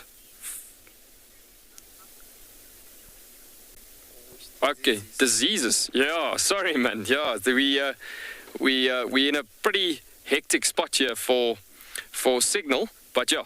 Bottom line is, buffalo they are quite prone to diseases like anthrax and bovine tuberculosis and all sorts of things like that. But given the area that we are in here, I mean, this is a fantastic area that is quite disease-free, or it is actually classified as a disease-free area from a buffalo point of view. Buffalo is that occurs out here is complete disease-free buffalo. That is classified as in that classification, because the thing is that buffalo in this environment it needs to be also disease-free classified in order to be released onto Tswalu, and especially the Northern Cape province, as there's no such thing as, well, there's no diseased anthrax or bovine tuberculosis buffalo in this area. So you can see, just changing the topic there, and my apologies for not hearing the right question, but I hope that came out the right way with the answering there. But coming back to what that buffalo is doing at the moment, you can see he's walking with his head quite high, and it's almost like he heard something. It's almost like he's sensing something. It's almost like the behavior has just changed as he's been drinking, and he's walked up to the edge of the rock then, and walking now through the edge of the water, or the edge of the grasses. Ever since the birds started calling in the backdrop, the southern pied babblers, which is quite a cool species of bird you find out here. But yeah, ever since those birds started calling, he's not the most happiest chappy. As you can see, he's walking through this area here, and he's most probably going to just investigate the outskirts of this area first before he continues being around here. He could be returning to the water point, but it looks like he had enough, and he doesn't feel too safe at the moment, so he possibly could be walking just out of the area and just leaving it from a safety point of view. I think what we're going to do is, while we watch him walking off into the distance, I mean, that is so beautiful seeing him. And his body is actually nicely cooled down, but he doesn't need to do much more wallowing, because also today was, yes, it was a fairly hot day, and you could see he found other mud wallows in the bush before he even reached this water point. But yeah, he doesn't need to really cool down much, because the temperature is dropping dramatically in that sentence is where we're sitting at the moment.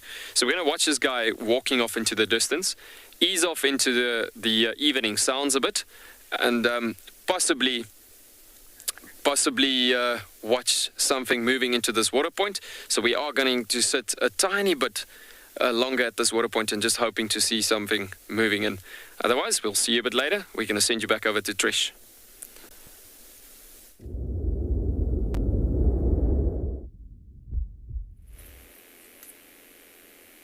We're still here at the den. It's surprisingly difficult to be at the den when we just have the IR light. So obviously we can see with the IR light and with the camera, but I can't actually see when little ones try to sneak up on me, and they've been doing it quite a bit. So I'm just trying to keep tabs on them.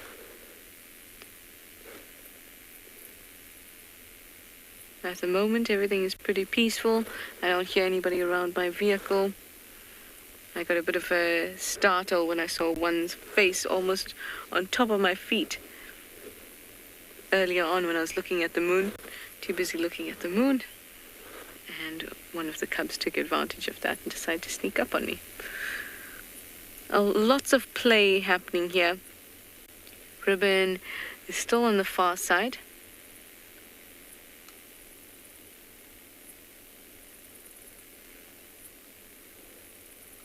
There we go, suckling her two boys.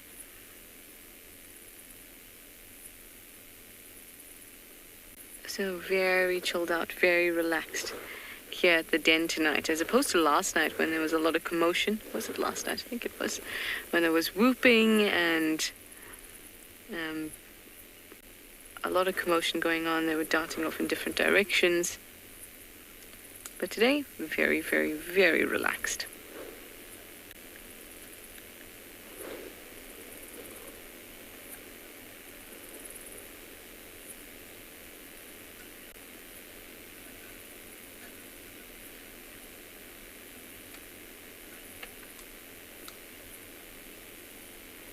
Hi Norel, you'd like to know when will hyenas mate?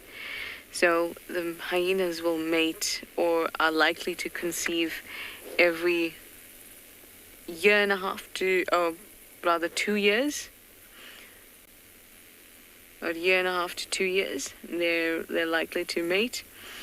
In fact, that's about the difference between this group of cubs and the last group of cubs from the same mothers. That's when they're likely to mate. Animals out here don't have a similar type of estrus or menstruation cycle that humans do. So it's a little bit different to that. It's a hidden, not unlike our own, where you can tell if somebody is menstruating or not, and then you can determine if they're ovulating or not based on that. So the animals out here, they don't experience that kind of indication as to when they may be most fertile or not, and it's not as cyclical. A lot of the time it's brought on by mating in the first place, and even changes in season, in temperature, in day length, night length. Those can all trigger those changes.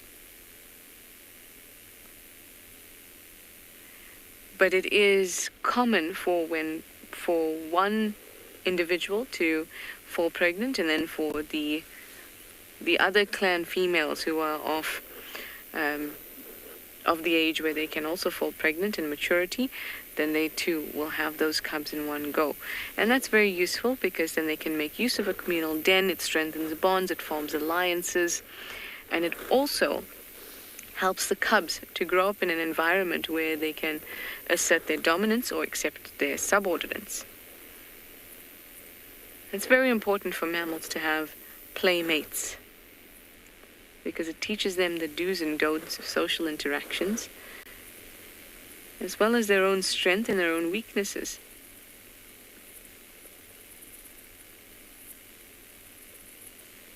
So no particular time. As long as they're not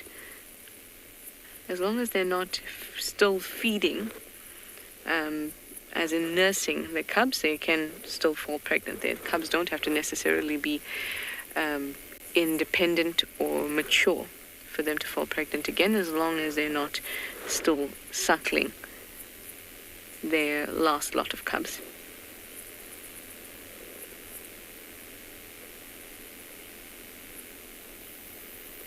Hi, Kat. You'd like to know if Swazi will leave the clan soon?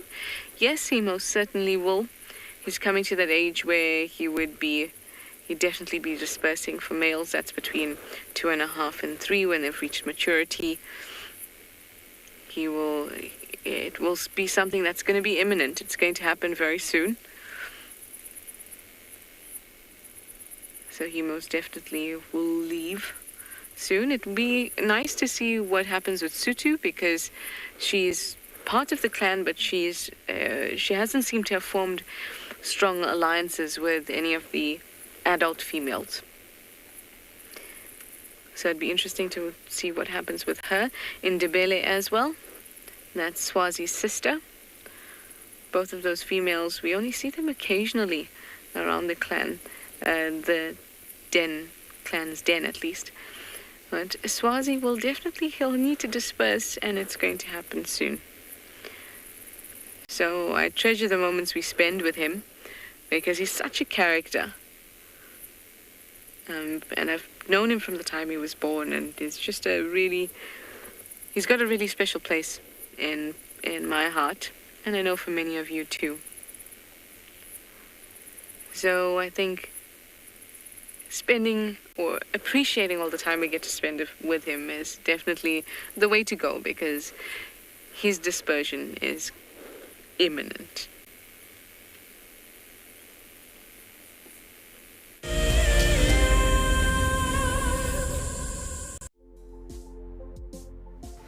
On the 27th of April, WildEarth will be turning 14 years old, and we wouldn't be here if it wasn't for all of you.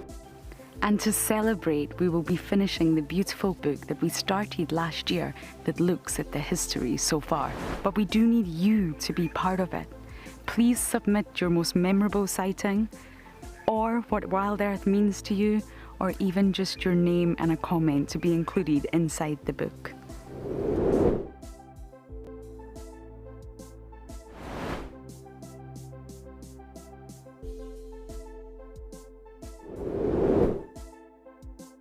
Head over to the website to add your name and reserve your copy. We are offering a 20% discount on all books bought before the end of March. And a big thank you to all of you who have contributed to the book so far. It's the month of March, and WildEarth is offering you the chance to win a brand new prize. Sign up to be a WildEarth Explorer, and you could win a 5-day eco-training ranger experience for 2. Eco-training is the pioneer and leader in safari guide and wildlife training in Africa. The lucky winners can look forward to approaching dangerous game on foot, tracking and 4x4 driving, learning about animal behavior, and even spending one night sleeping out under a blanket of stars. In addition, you will also get the exclusive opportunity to join the WildEarth team on the broadcasting vehicle. Sign up to be an explorer now, and it could be you that wins this life-changing experience. Terms and conditions apply.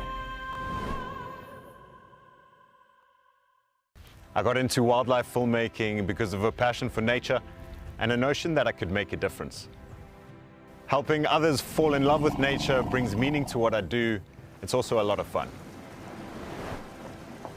A couple of times per week, we receive some very heartfelt messages from viewers telling us about how WildEarth has made a difference in their life, whether it's helped them through a difficult period, or simply help them to reconnect with nature. I think that's why we do what we do.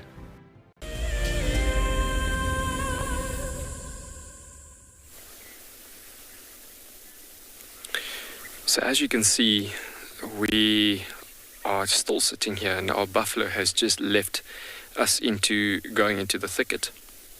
And you can hear, obviously, I've dropped my my volume of our voice quite a bit, just because we obviously just wanted the silence of nature coming through at the edges of these water points, just because we could potentially get, at this given point, any brown hyena coming through from the edges of these water holes, well, on the edges of the mountains. And this is the right time of the evening when these brown hyena could come down for a drink before they start their night. Obviously, with the moon being so bright, as we referred to it last night, it is a good stretch of an evening for brown hyena to start around about this time. And the same goes for your other nocturnals, like the leopards. And even the spotted hyenas would be a perfect timing for them to come past this water point at this given time. I can hear there's quite a lot of bird life talking about at the back. And this morning especially, we were talking about the different species of sandgrass that you get in the Kalahari. Obviously having the 3 different species. This one that BK is zooming onto there, this is the double-banded sandgrass. And it almost sounds like they're saying, we are people, aren't we? We are people, aren't we? So I'm going to just keep quiet a bit because I really want you to hear that sound. You can see the 2 bands on the chest of that one on the left-hand side, but very cool. So I'm going to give it about 10 seconds, just so we can hear and try and see if we can hear that sound.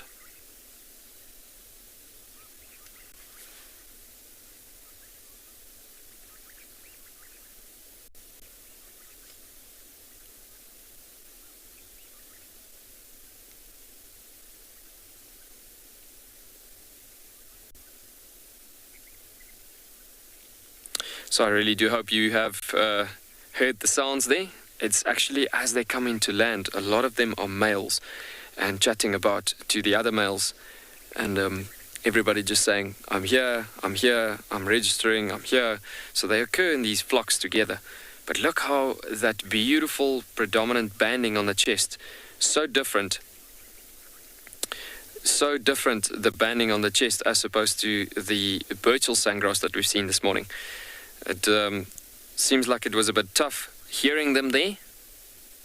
The sounds are a bit low there, but let's try again. Let's see if we can push up the ambient a bit.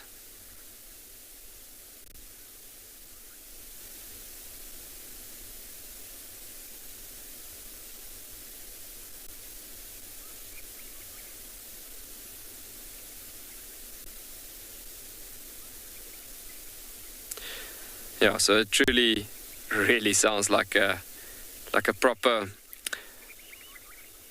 yeah, no, it's a tough one actually hearing them, as they are quite a bit of a distance away from the vehicle, so it is a difficult one to hear them. But yeah, they call truly sounds like they're saying, we are people, aren't we?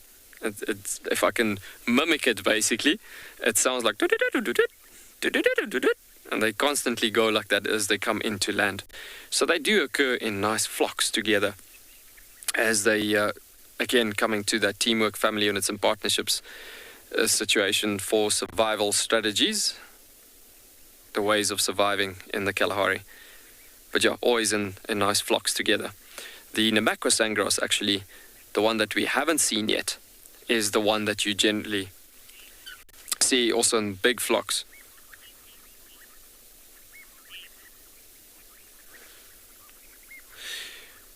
If see that one was a bit of a difficult one to hear again, just go again on that question.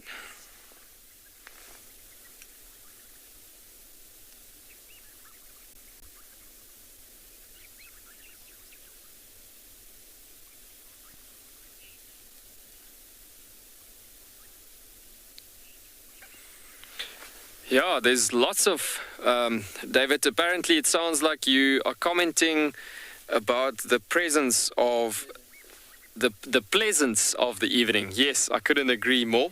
It's definitely a fantastic evening, and the wind has dropped that we've had earlier on as well. So yeah, it's for sure a fantastic evening, looking at the surroundings, listening to all the sounds of the birds, and the breeze obviously that has stopped, as you can see on the water that we've had earlier on. It's really, truly a very nice evening. There's almost no breeze that we can feel at the moment. There's obviously a proper mirror-like shape on the water. So folks, we will be going over to IR light very soon, as the light is dropping pretty quickly now, and so we will be switching over very soon, just to give you that bit of an update. But yeah, so the screen will change right now.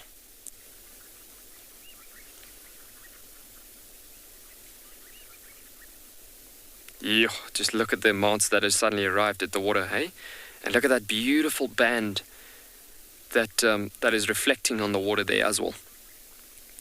It's always so amazing when you've got an idea in your mind. What you're thinking is, yes, okay, we're waiting here now for a potential chance to see leopard or any of the species of hyenas coming through from that high-profile species or so, and then at the same time you get to experience this gorgeous double-banded sandgrass.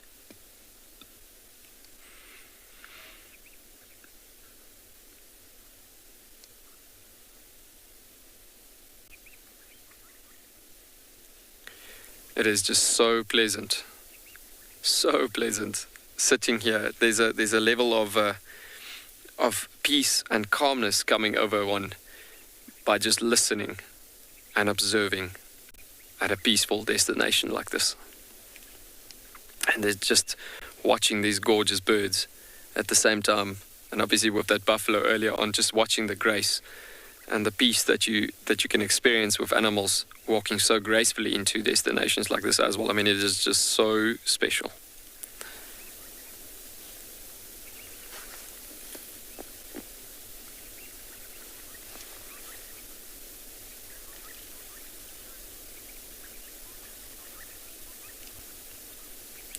So we're going to spend a few minutes more over here and just trying to see what we can get furthermore at this water point. And at the same time, we're going to be sending you over to Tswalu.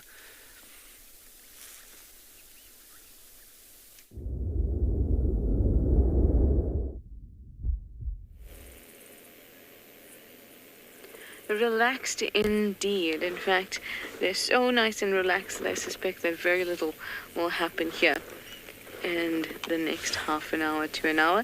So I think this will be our last segment here. We're going to go off and have a look. Maybe we can find that last minute leopard we've been trying so hard to find these last few nights.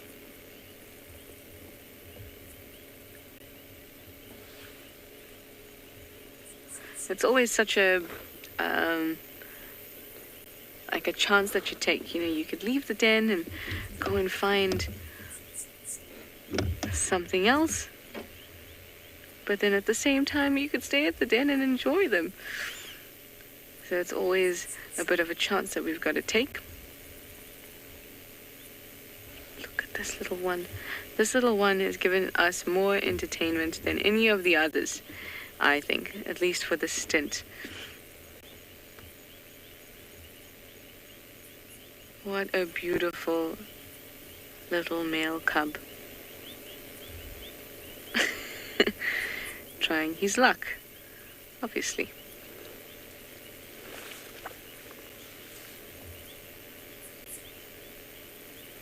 Hi Seth, you'd like to know how much sleep do hyenas get? I think we should probably start off that answer by saying that many animals, many predators that sleep for long periods of times, like leopards and lions, especially during the day, especially when it's hot. Lions for over 18 hours. Leopards, hyenas, predators don't move during the day when it's hot, so they're going to conserve energy by sleeping. So about between 10 hours and about 8 hours they can all sleep. But that being said, that's not the type of sleep that you may think of. It's not as if they're tucking in and, they're now completely asleep and dreaming and may not be aware of what's going on around them. It's not that type of sleep. It's a very shallow sleep, and actual deep REM sleep, most animals out here engage in it very little. Herbivores even less than predators. Predators would engage in deep sleep, maybe an hour in a day, maybe a little bit more, but they're resting for a lot longer than herbivores are seen resting. That's because, nope, do not come. You've been chewing the back of my vehicle. Yes, you have. Herbivores are continuously eat. They're continuously moving.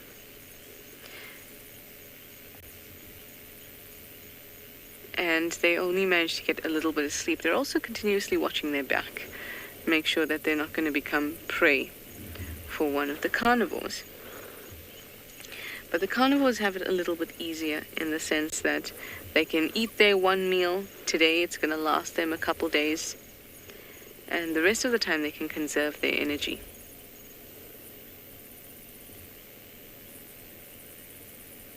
Because the trade-off there is in pursuing prey takes a lot of energy.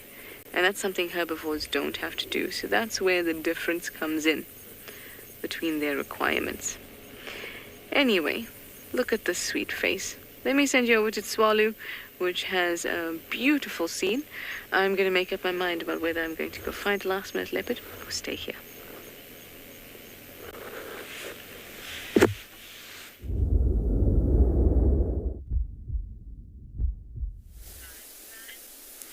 And look who's decided to join us. Look at that gorgeous moon tonight at its full glory in a full-blown full moon that we're looking at there. So just before we said goodbye, the previous segment, we have had a top peak of that moon coming over the mountain. And suddenly this gorgeous scenery has just appeared with that lining and the silhouetting of the mountain there. I mean, that is just so beautiful. So if we can zoom into that moon maybe a bit, we can see how gorgeous, stunning the colors are coming out there. If we take it even furthermore, you can see there's no cut off edges of the shadow of the earth casting on the moon. So basically you're looking at a full-blown moonlight.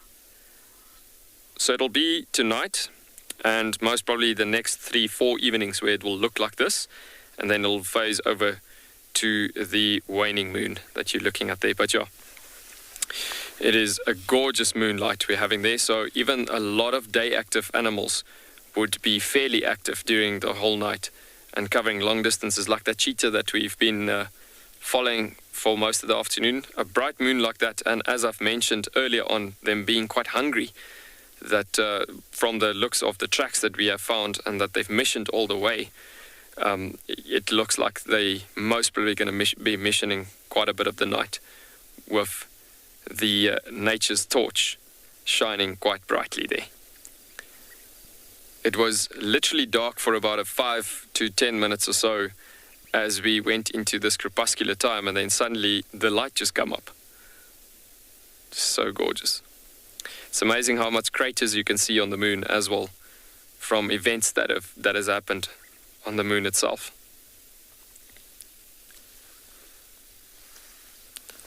So what I'm going to do is, I've got the spotlight in my hand at the moment, so I just want to scan over the waterhole, just quickly scan over this area and just see what we can see. We can hear there's a lot of Egyptian geese coming through, just on the base edge of the water there, trying to see if there's any movement coming through yet.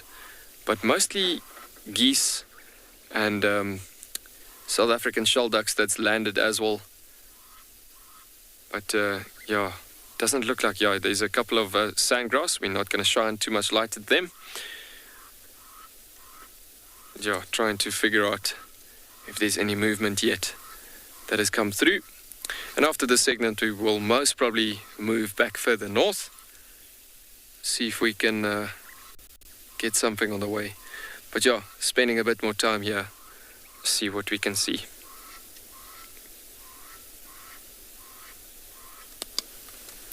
So what I want us to do is we're gonna just look at that moon, and I actually want you to just listen to all the sounds.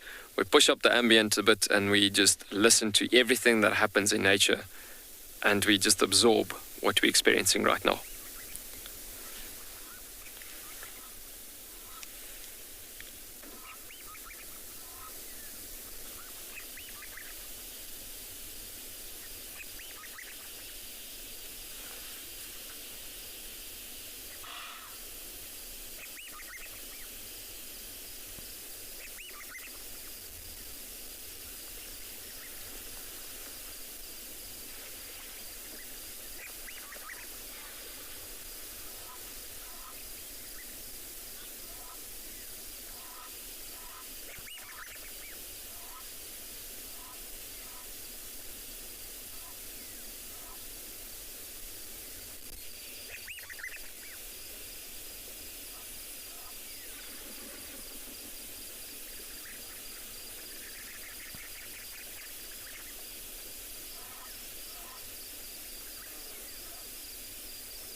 It almost sounds like that if you look long enough at that moon, it almost seems like these birds are landing on the moon. It's incredible actually just zooming into stunning scenery like that.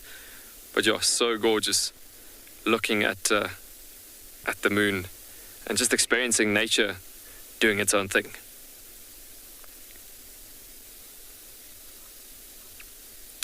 I've also heard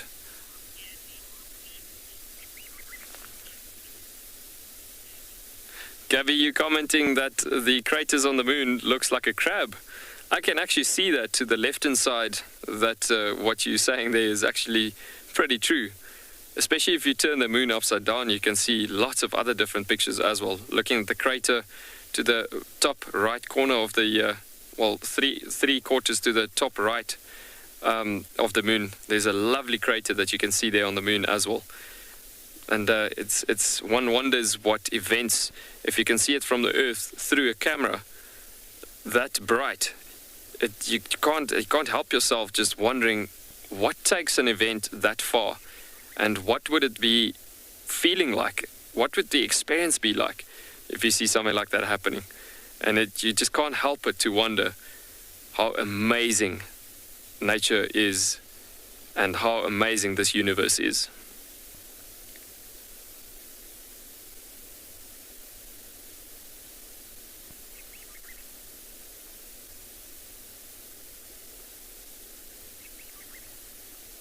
Can hear lots more sounds of the double-banded sandgrass calling about. I hope you guys have also heard of what we have heard with the stunning landing of the Egyptian geese landing on the water, and lots of different sounds that's just been arriving. It is so special. It's almost feeling like you can, while you're watching this moon, it's the same thing as just sitting here and closing your eyes and you just zone into nature. I mean, it is just so incredible.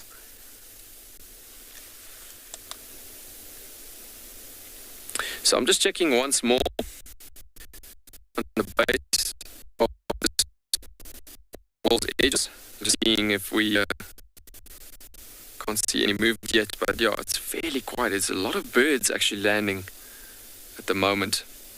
It would be amazing to hear a hyena calling, especially spotted hyena calling at this given point, to add on to all the sounds that we've been experiencing.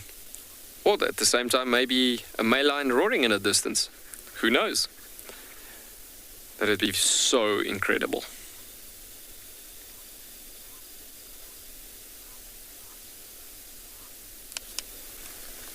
So there's nothing yet that I can see that's been coming through.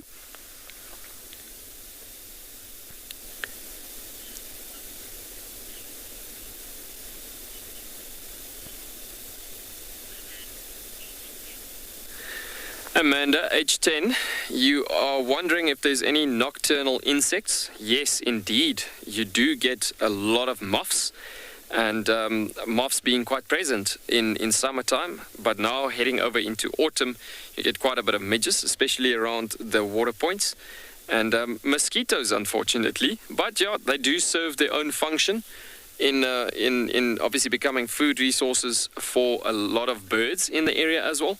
And the larvae stages in water points, fish gets to eat on that typical larvae and so on. But yeah, the thing is that we don't really have a lot of, or we don't have fish at all really in these water points. The closest you'll get to is a water bird migrating through the area, like African spoonbill, and he would have been at, for instance, the Orange River, which is about 300 kilometers south of us, and possibly he would have picked up some eggs on his legs and flown into the water point, which we have here as he's migrating, intra-African migratory routes happening, then landed in the water, eggs got deposited, and boom, there could be a catfish. That could be the strongest possibility of fish that could have been around here. But coming back to the nocturnal insects, you could sometimes also get ant lions and lacewings that would be flying around at night as well. But yeah, mostly moth activity. That's the ones you get the most at the moment. And we've got quite a range of different moth species in the Kalahari. It's interesting that the desert gives so much life actually, and much more than what we expect actually. But again, coming back to being the green Kalahari in this area, I mean, the green Kalahari is providing life in abundance, much more as opposed to what we expect.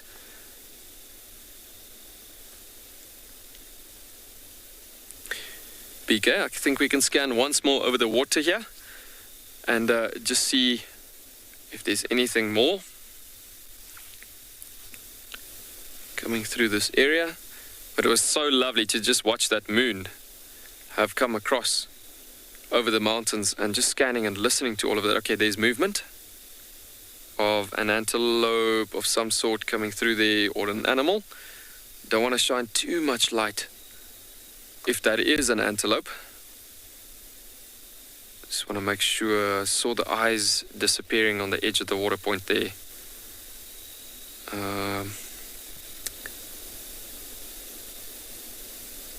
Let's just make dead sure. Okay, there we go. There's another set of eyes.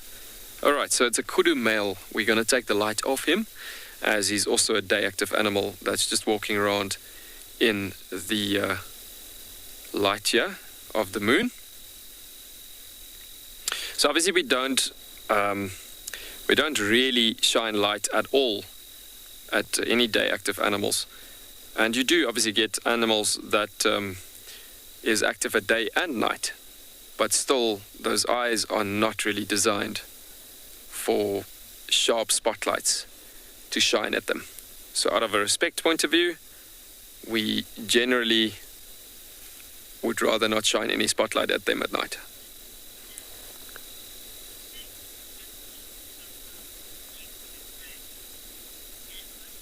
Amber, you are wondering if it's stressful for any animals to come through to drink at waterholes at night. Yes, indeed, but you also don't get a lot of day active animals drinking at the waterholes at night. Just out of that, yeah, no, it's not safe at all actually, looking at the situation of drinking at waterholes at night, because the thing is that day active animals can't really see that well at night. But there's exceptions. When you get a bright moon like this, then it becomes a bit more safer, because then especially animals like the kudu that is active at day and night can actually see quite well during that given time where the moon is very bright, and then they can make use of that opportunity where it's fairly a bit safer. There is something else moving here that has come through. That kudu male has moved through. It's another kudu male. So yeah, just stunning to see that kudu male coming through. And actually, like Amber was asking there and wondering if it's safe, it's nice to actually see how much they trust the moonlight, obviously, to make a move coming into the water points. But apart from that, you don't really see your day active animals, especially in the desert environment and especially in the green Kalahari environment. It is actually very dangerous if it's a very dark night, dark moon, no moonlight, because then you've obviously got all the top killing predators mostly active, like leopards, for instance, being a very nocturnal animal, for instance, hunting mostly at light. Lions, their opportunity becomes better as well at night, as they're obviously very strong hunters and so on.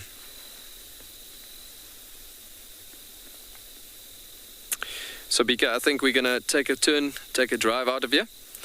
And let's see what else we can find, as it's getting a bit quieter here now. We can hear the sounds are dying out a bit for most of these animals that have come through. And the possibilities are that we might actually get animals on the route to the waterhole. But yeah, we could get some hyenas coming through as well. And we're going to send you in the meanwhile back over to Steve.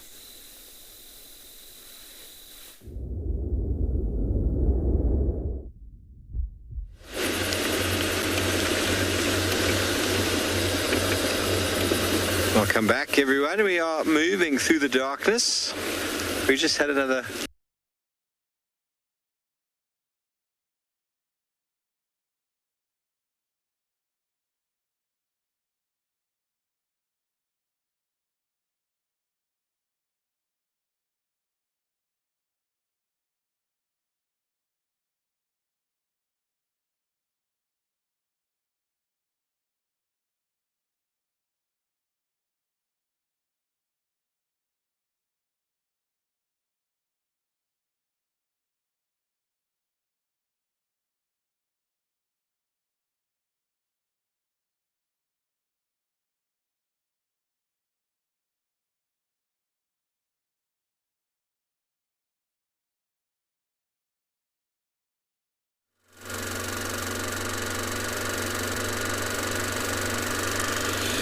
Right, so we are driving through this area.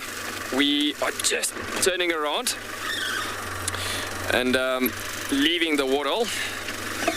So we might actually lose a bit of signal as we come through this area. It is quite a bit of a mountainous area as we drive through here. Let's just get some light on the object here. There we go.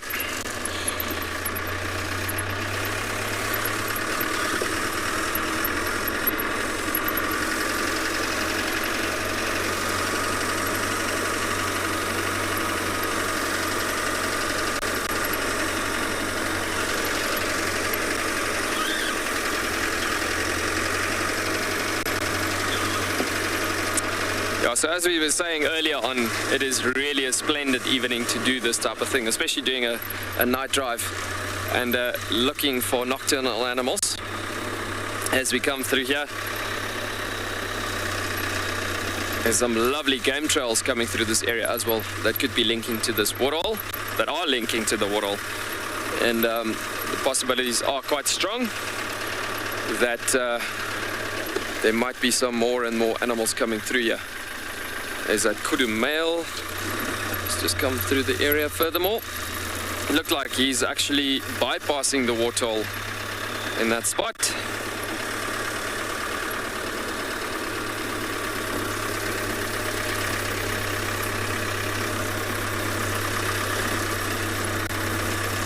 So Bika has just turned the camera's face a bit just to look on the side of the vehicle as well, looking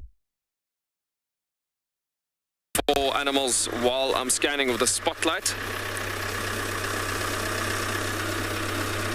You can see the moon in the background coming out a bit even more, which would create a bit more activity actually for a bit more animals to come out even more. Lots of lovely trees in this area.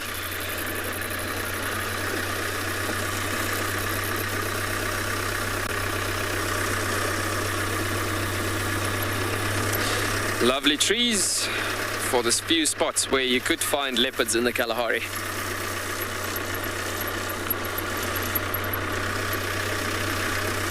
So there's not a very big leopard population out here, as leopards are very iconic to Kruger Park and those areas, the low-veld environment of South Africa, and even some parts of KwaZulu-Natal. But yeah, looking at the Kalahari, there's a few odd amount of leopards that you would find. Sometimes in the Kalahari, along the mountain sections over here. But yeah, proper cheetah tree and wild dog environment that you would find. And we're gonna send you back over to Steve.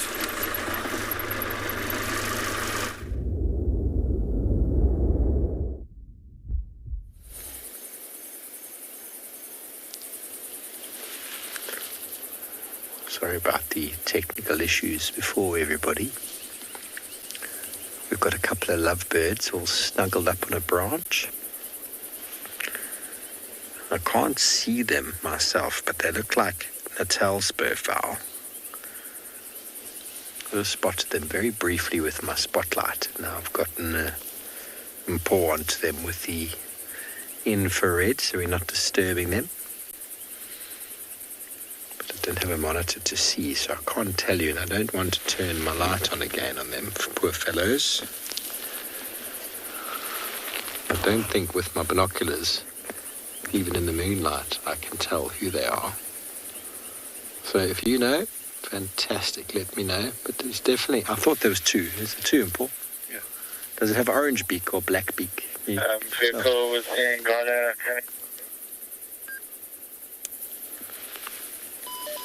You can't tell the colour of the beak. Eh?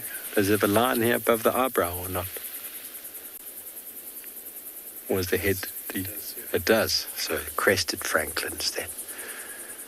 Two crested francolins all snuggled up. Isn't that just adorable?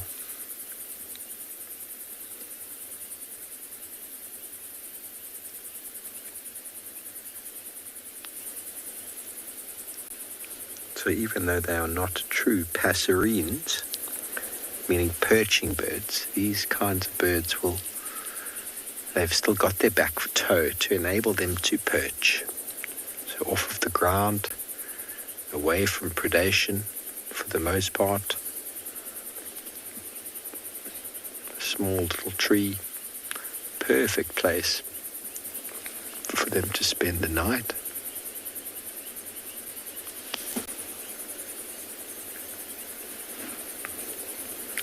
Alison, we would regard them as being monogamous, the crested francolin. But whether they are monogamous for life is hard to say. Many of our sort of smallish sort of birds might be monogamous for a season, and then next season change it up altogether. So generally the large birds of prey, the large storks and herons and birds like that generally do pair for life, geese. But the smaller they go, the monogamous nature could only last for a season. Bearing in mind, many of them also don't survive a season, so they might not pair off again if they were so endowed.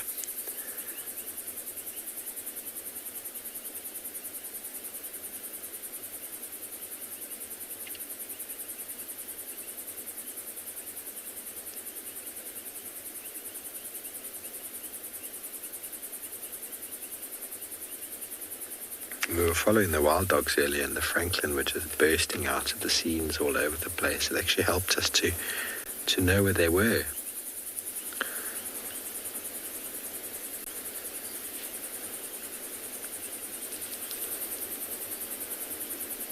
And like the spurfowl, like the francolin, like many of the other animals, the wild dogs won't be moving at night. They'll probably be exactly where we left them.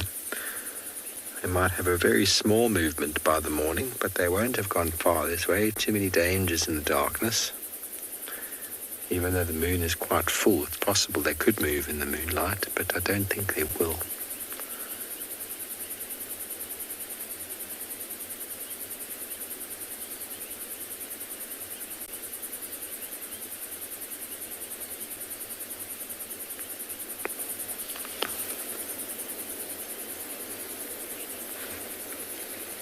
Debbie, I think with the spur fowl, they're pretty equal. I think the male might be slightly bigger in spur fowl due to the competitive nature.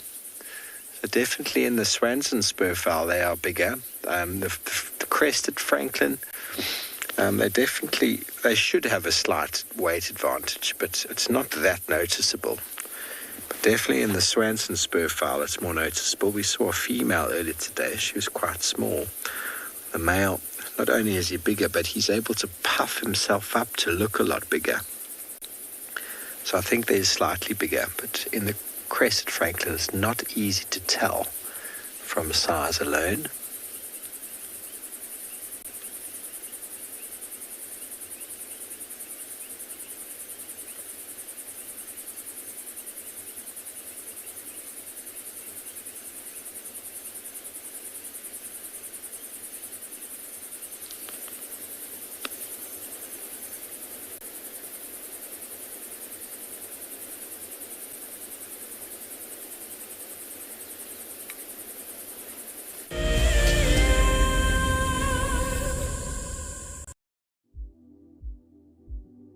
We get asked quite regularly what are the differences between African and Asian elephants. We caught up with Haresh, who's from Leopard Trails, which is based in Sri Lanka. Of course, size and weight is the first thing you notice. The African elephant is much bigger than the Asian elephant. Tusks in the Asian elephant, it's a very small percentage of male elephants only who have tusks. I was told that there's a theory that the African elephant's ear is in the shape of Africa. The Asian elephant has a much smaller ear. The elephant represents the bush and the jungle in Sri Lanka in a quintessential manner, and I think it's very important that we do whatever we can to protect them. For all of you WildEarth explorers who bought plaques, today is the day that you will make your very first safari on our vehicle. Because we are quite remote here in the bush, they have taken some time to arrive, but I am happy to say they are here and they look great. Marcel has spent the day attaching them. Let's take a look. Before we mount these nameplates, we just give a light dusting of green paint. This is to better match them to the color of the vehicles and also to decrease the reflectivity of the metal and thereby staying sensitive towards the animals. Bumbo crew, hopefully, Dan Black, Liesel Apgar and Alicia George. Well, it's time for me to get ready to take you all on a safari. Let's go.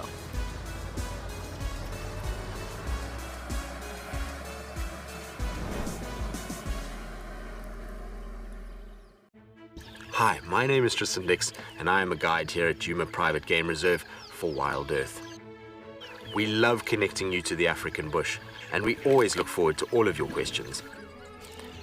If you want to ask a question on WildEarth, you'll need to register on the website. Once registered, go to our live safari page and submit a question below the live feed. Catch up with me on WildEarth.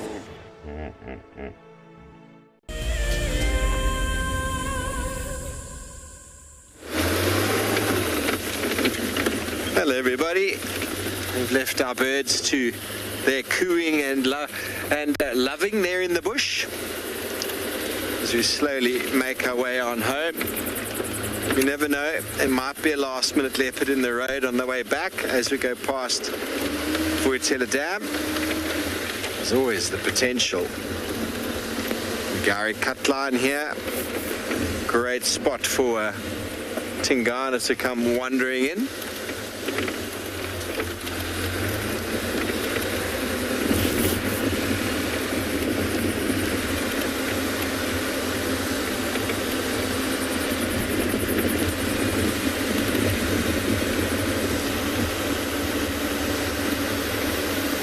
What a fantastic, relaxed Sunday afternoon. I've thoroughly enjoyed it. How about you and Paul? You've enjoyed it?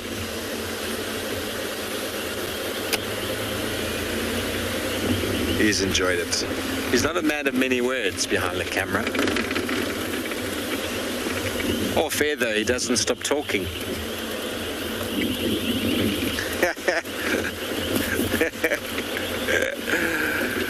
Well, everybody, it's going to be one of those endings where I'm going to wish you farewell. Have a blessed evening further. We do thank you for your questions and comments. We'll be seeing you tomorrow morning, same time, same place, as I sidle up to the side of the dam, switch off my lights, and allow you to go into a closing with the wonderful sounds of the frogs that are going to deafen me and drown me out. So thank you for joining us. We'll see you tomorrow morning, same time, same place, as always.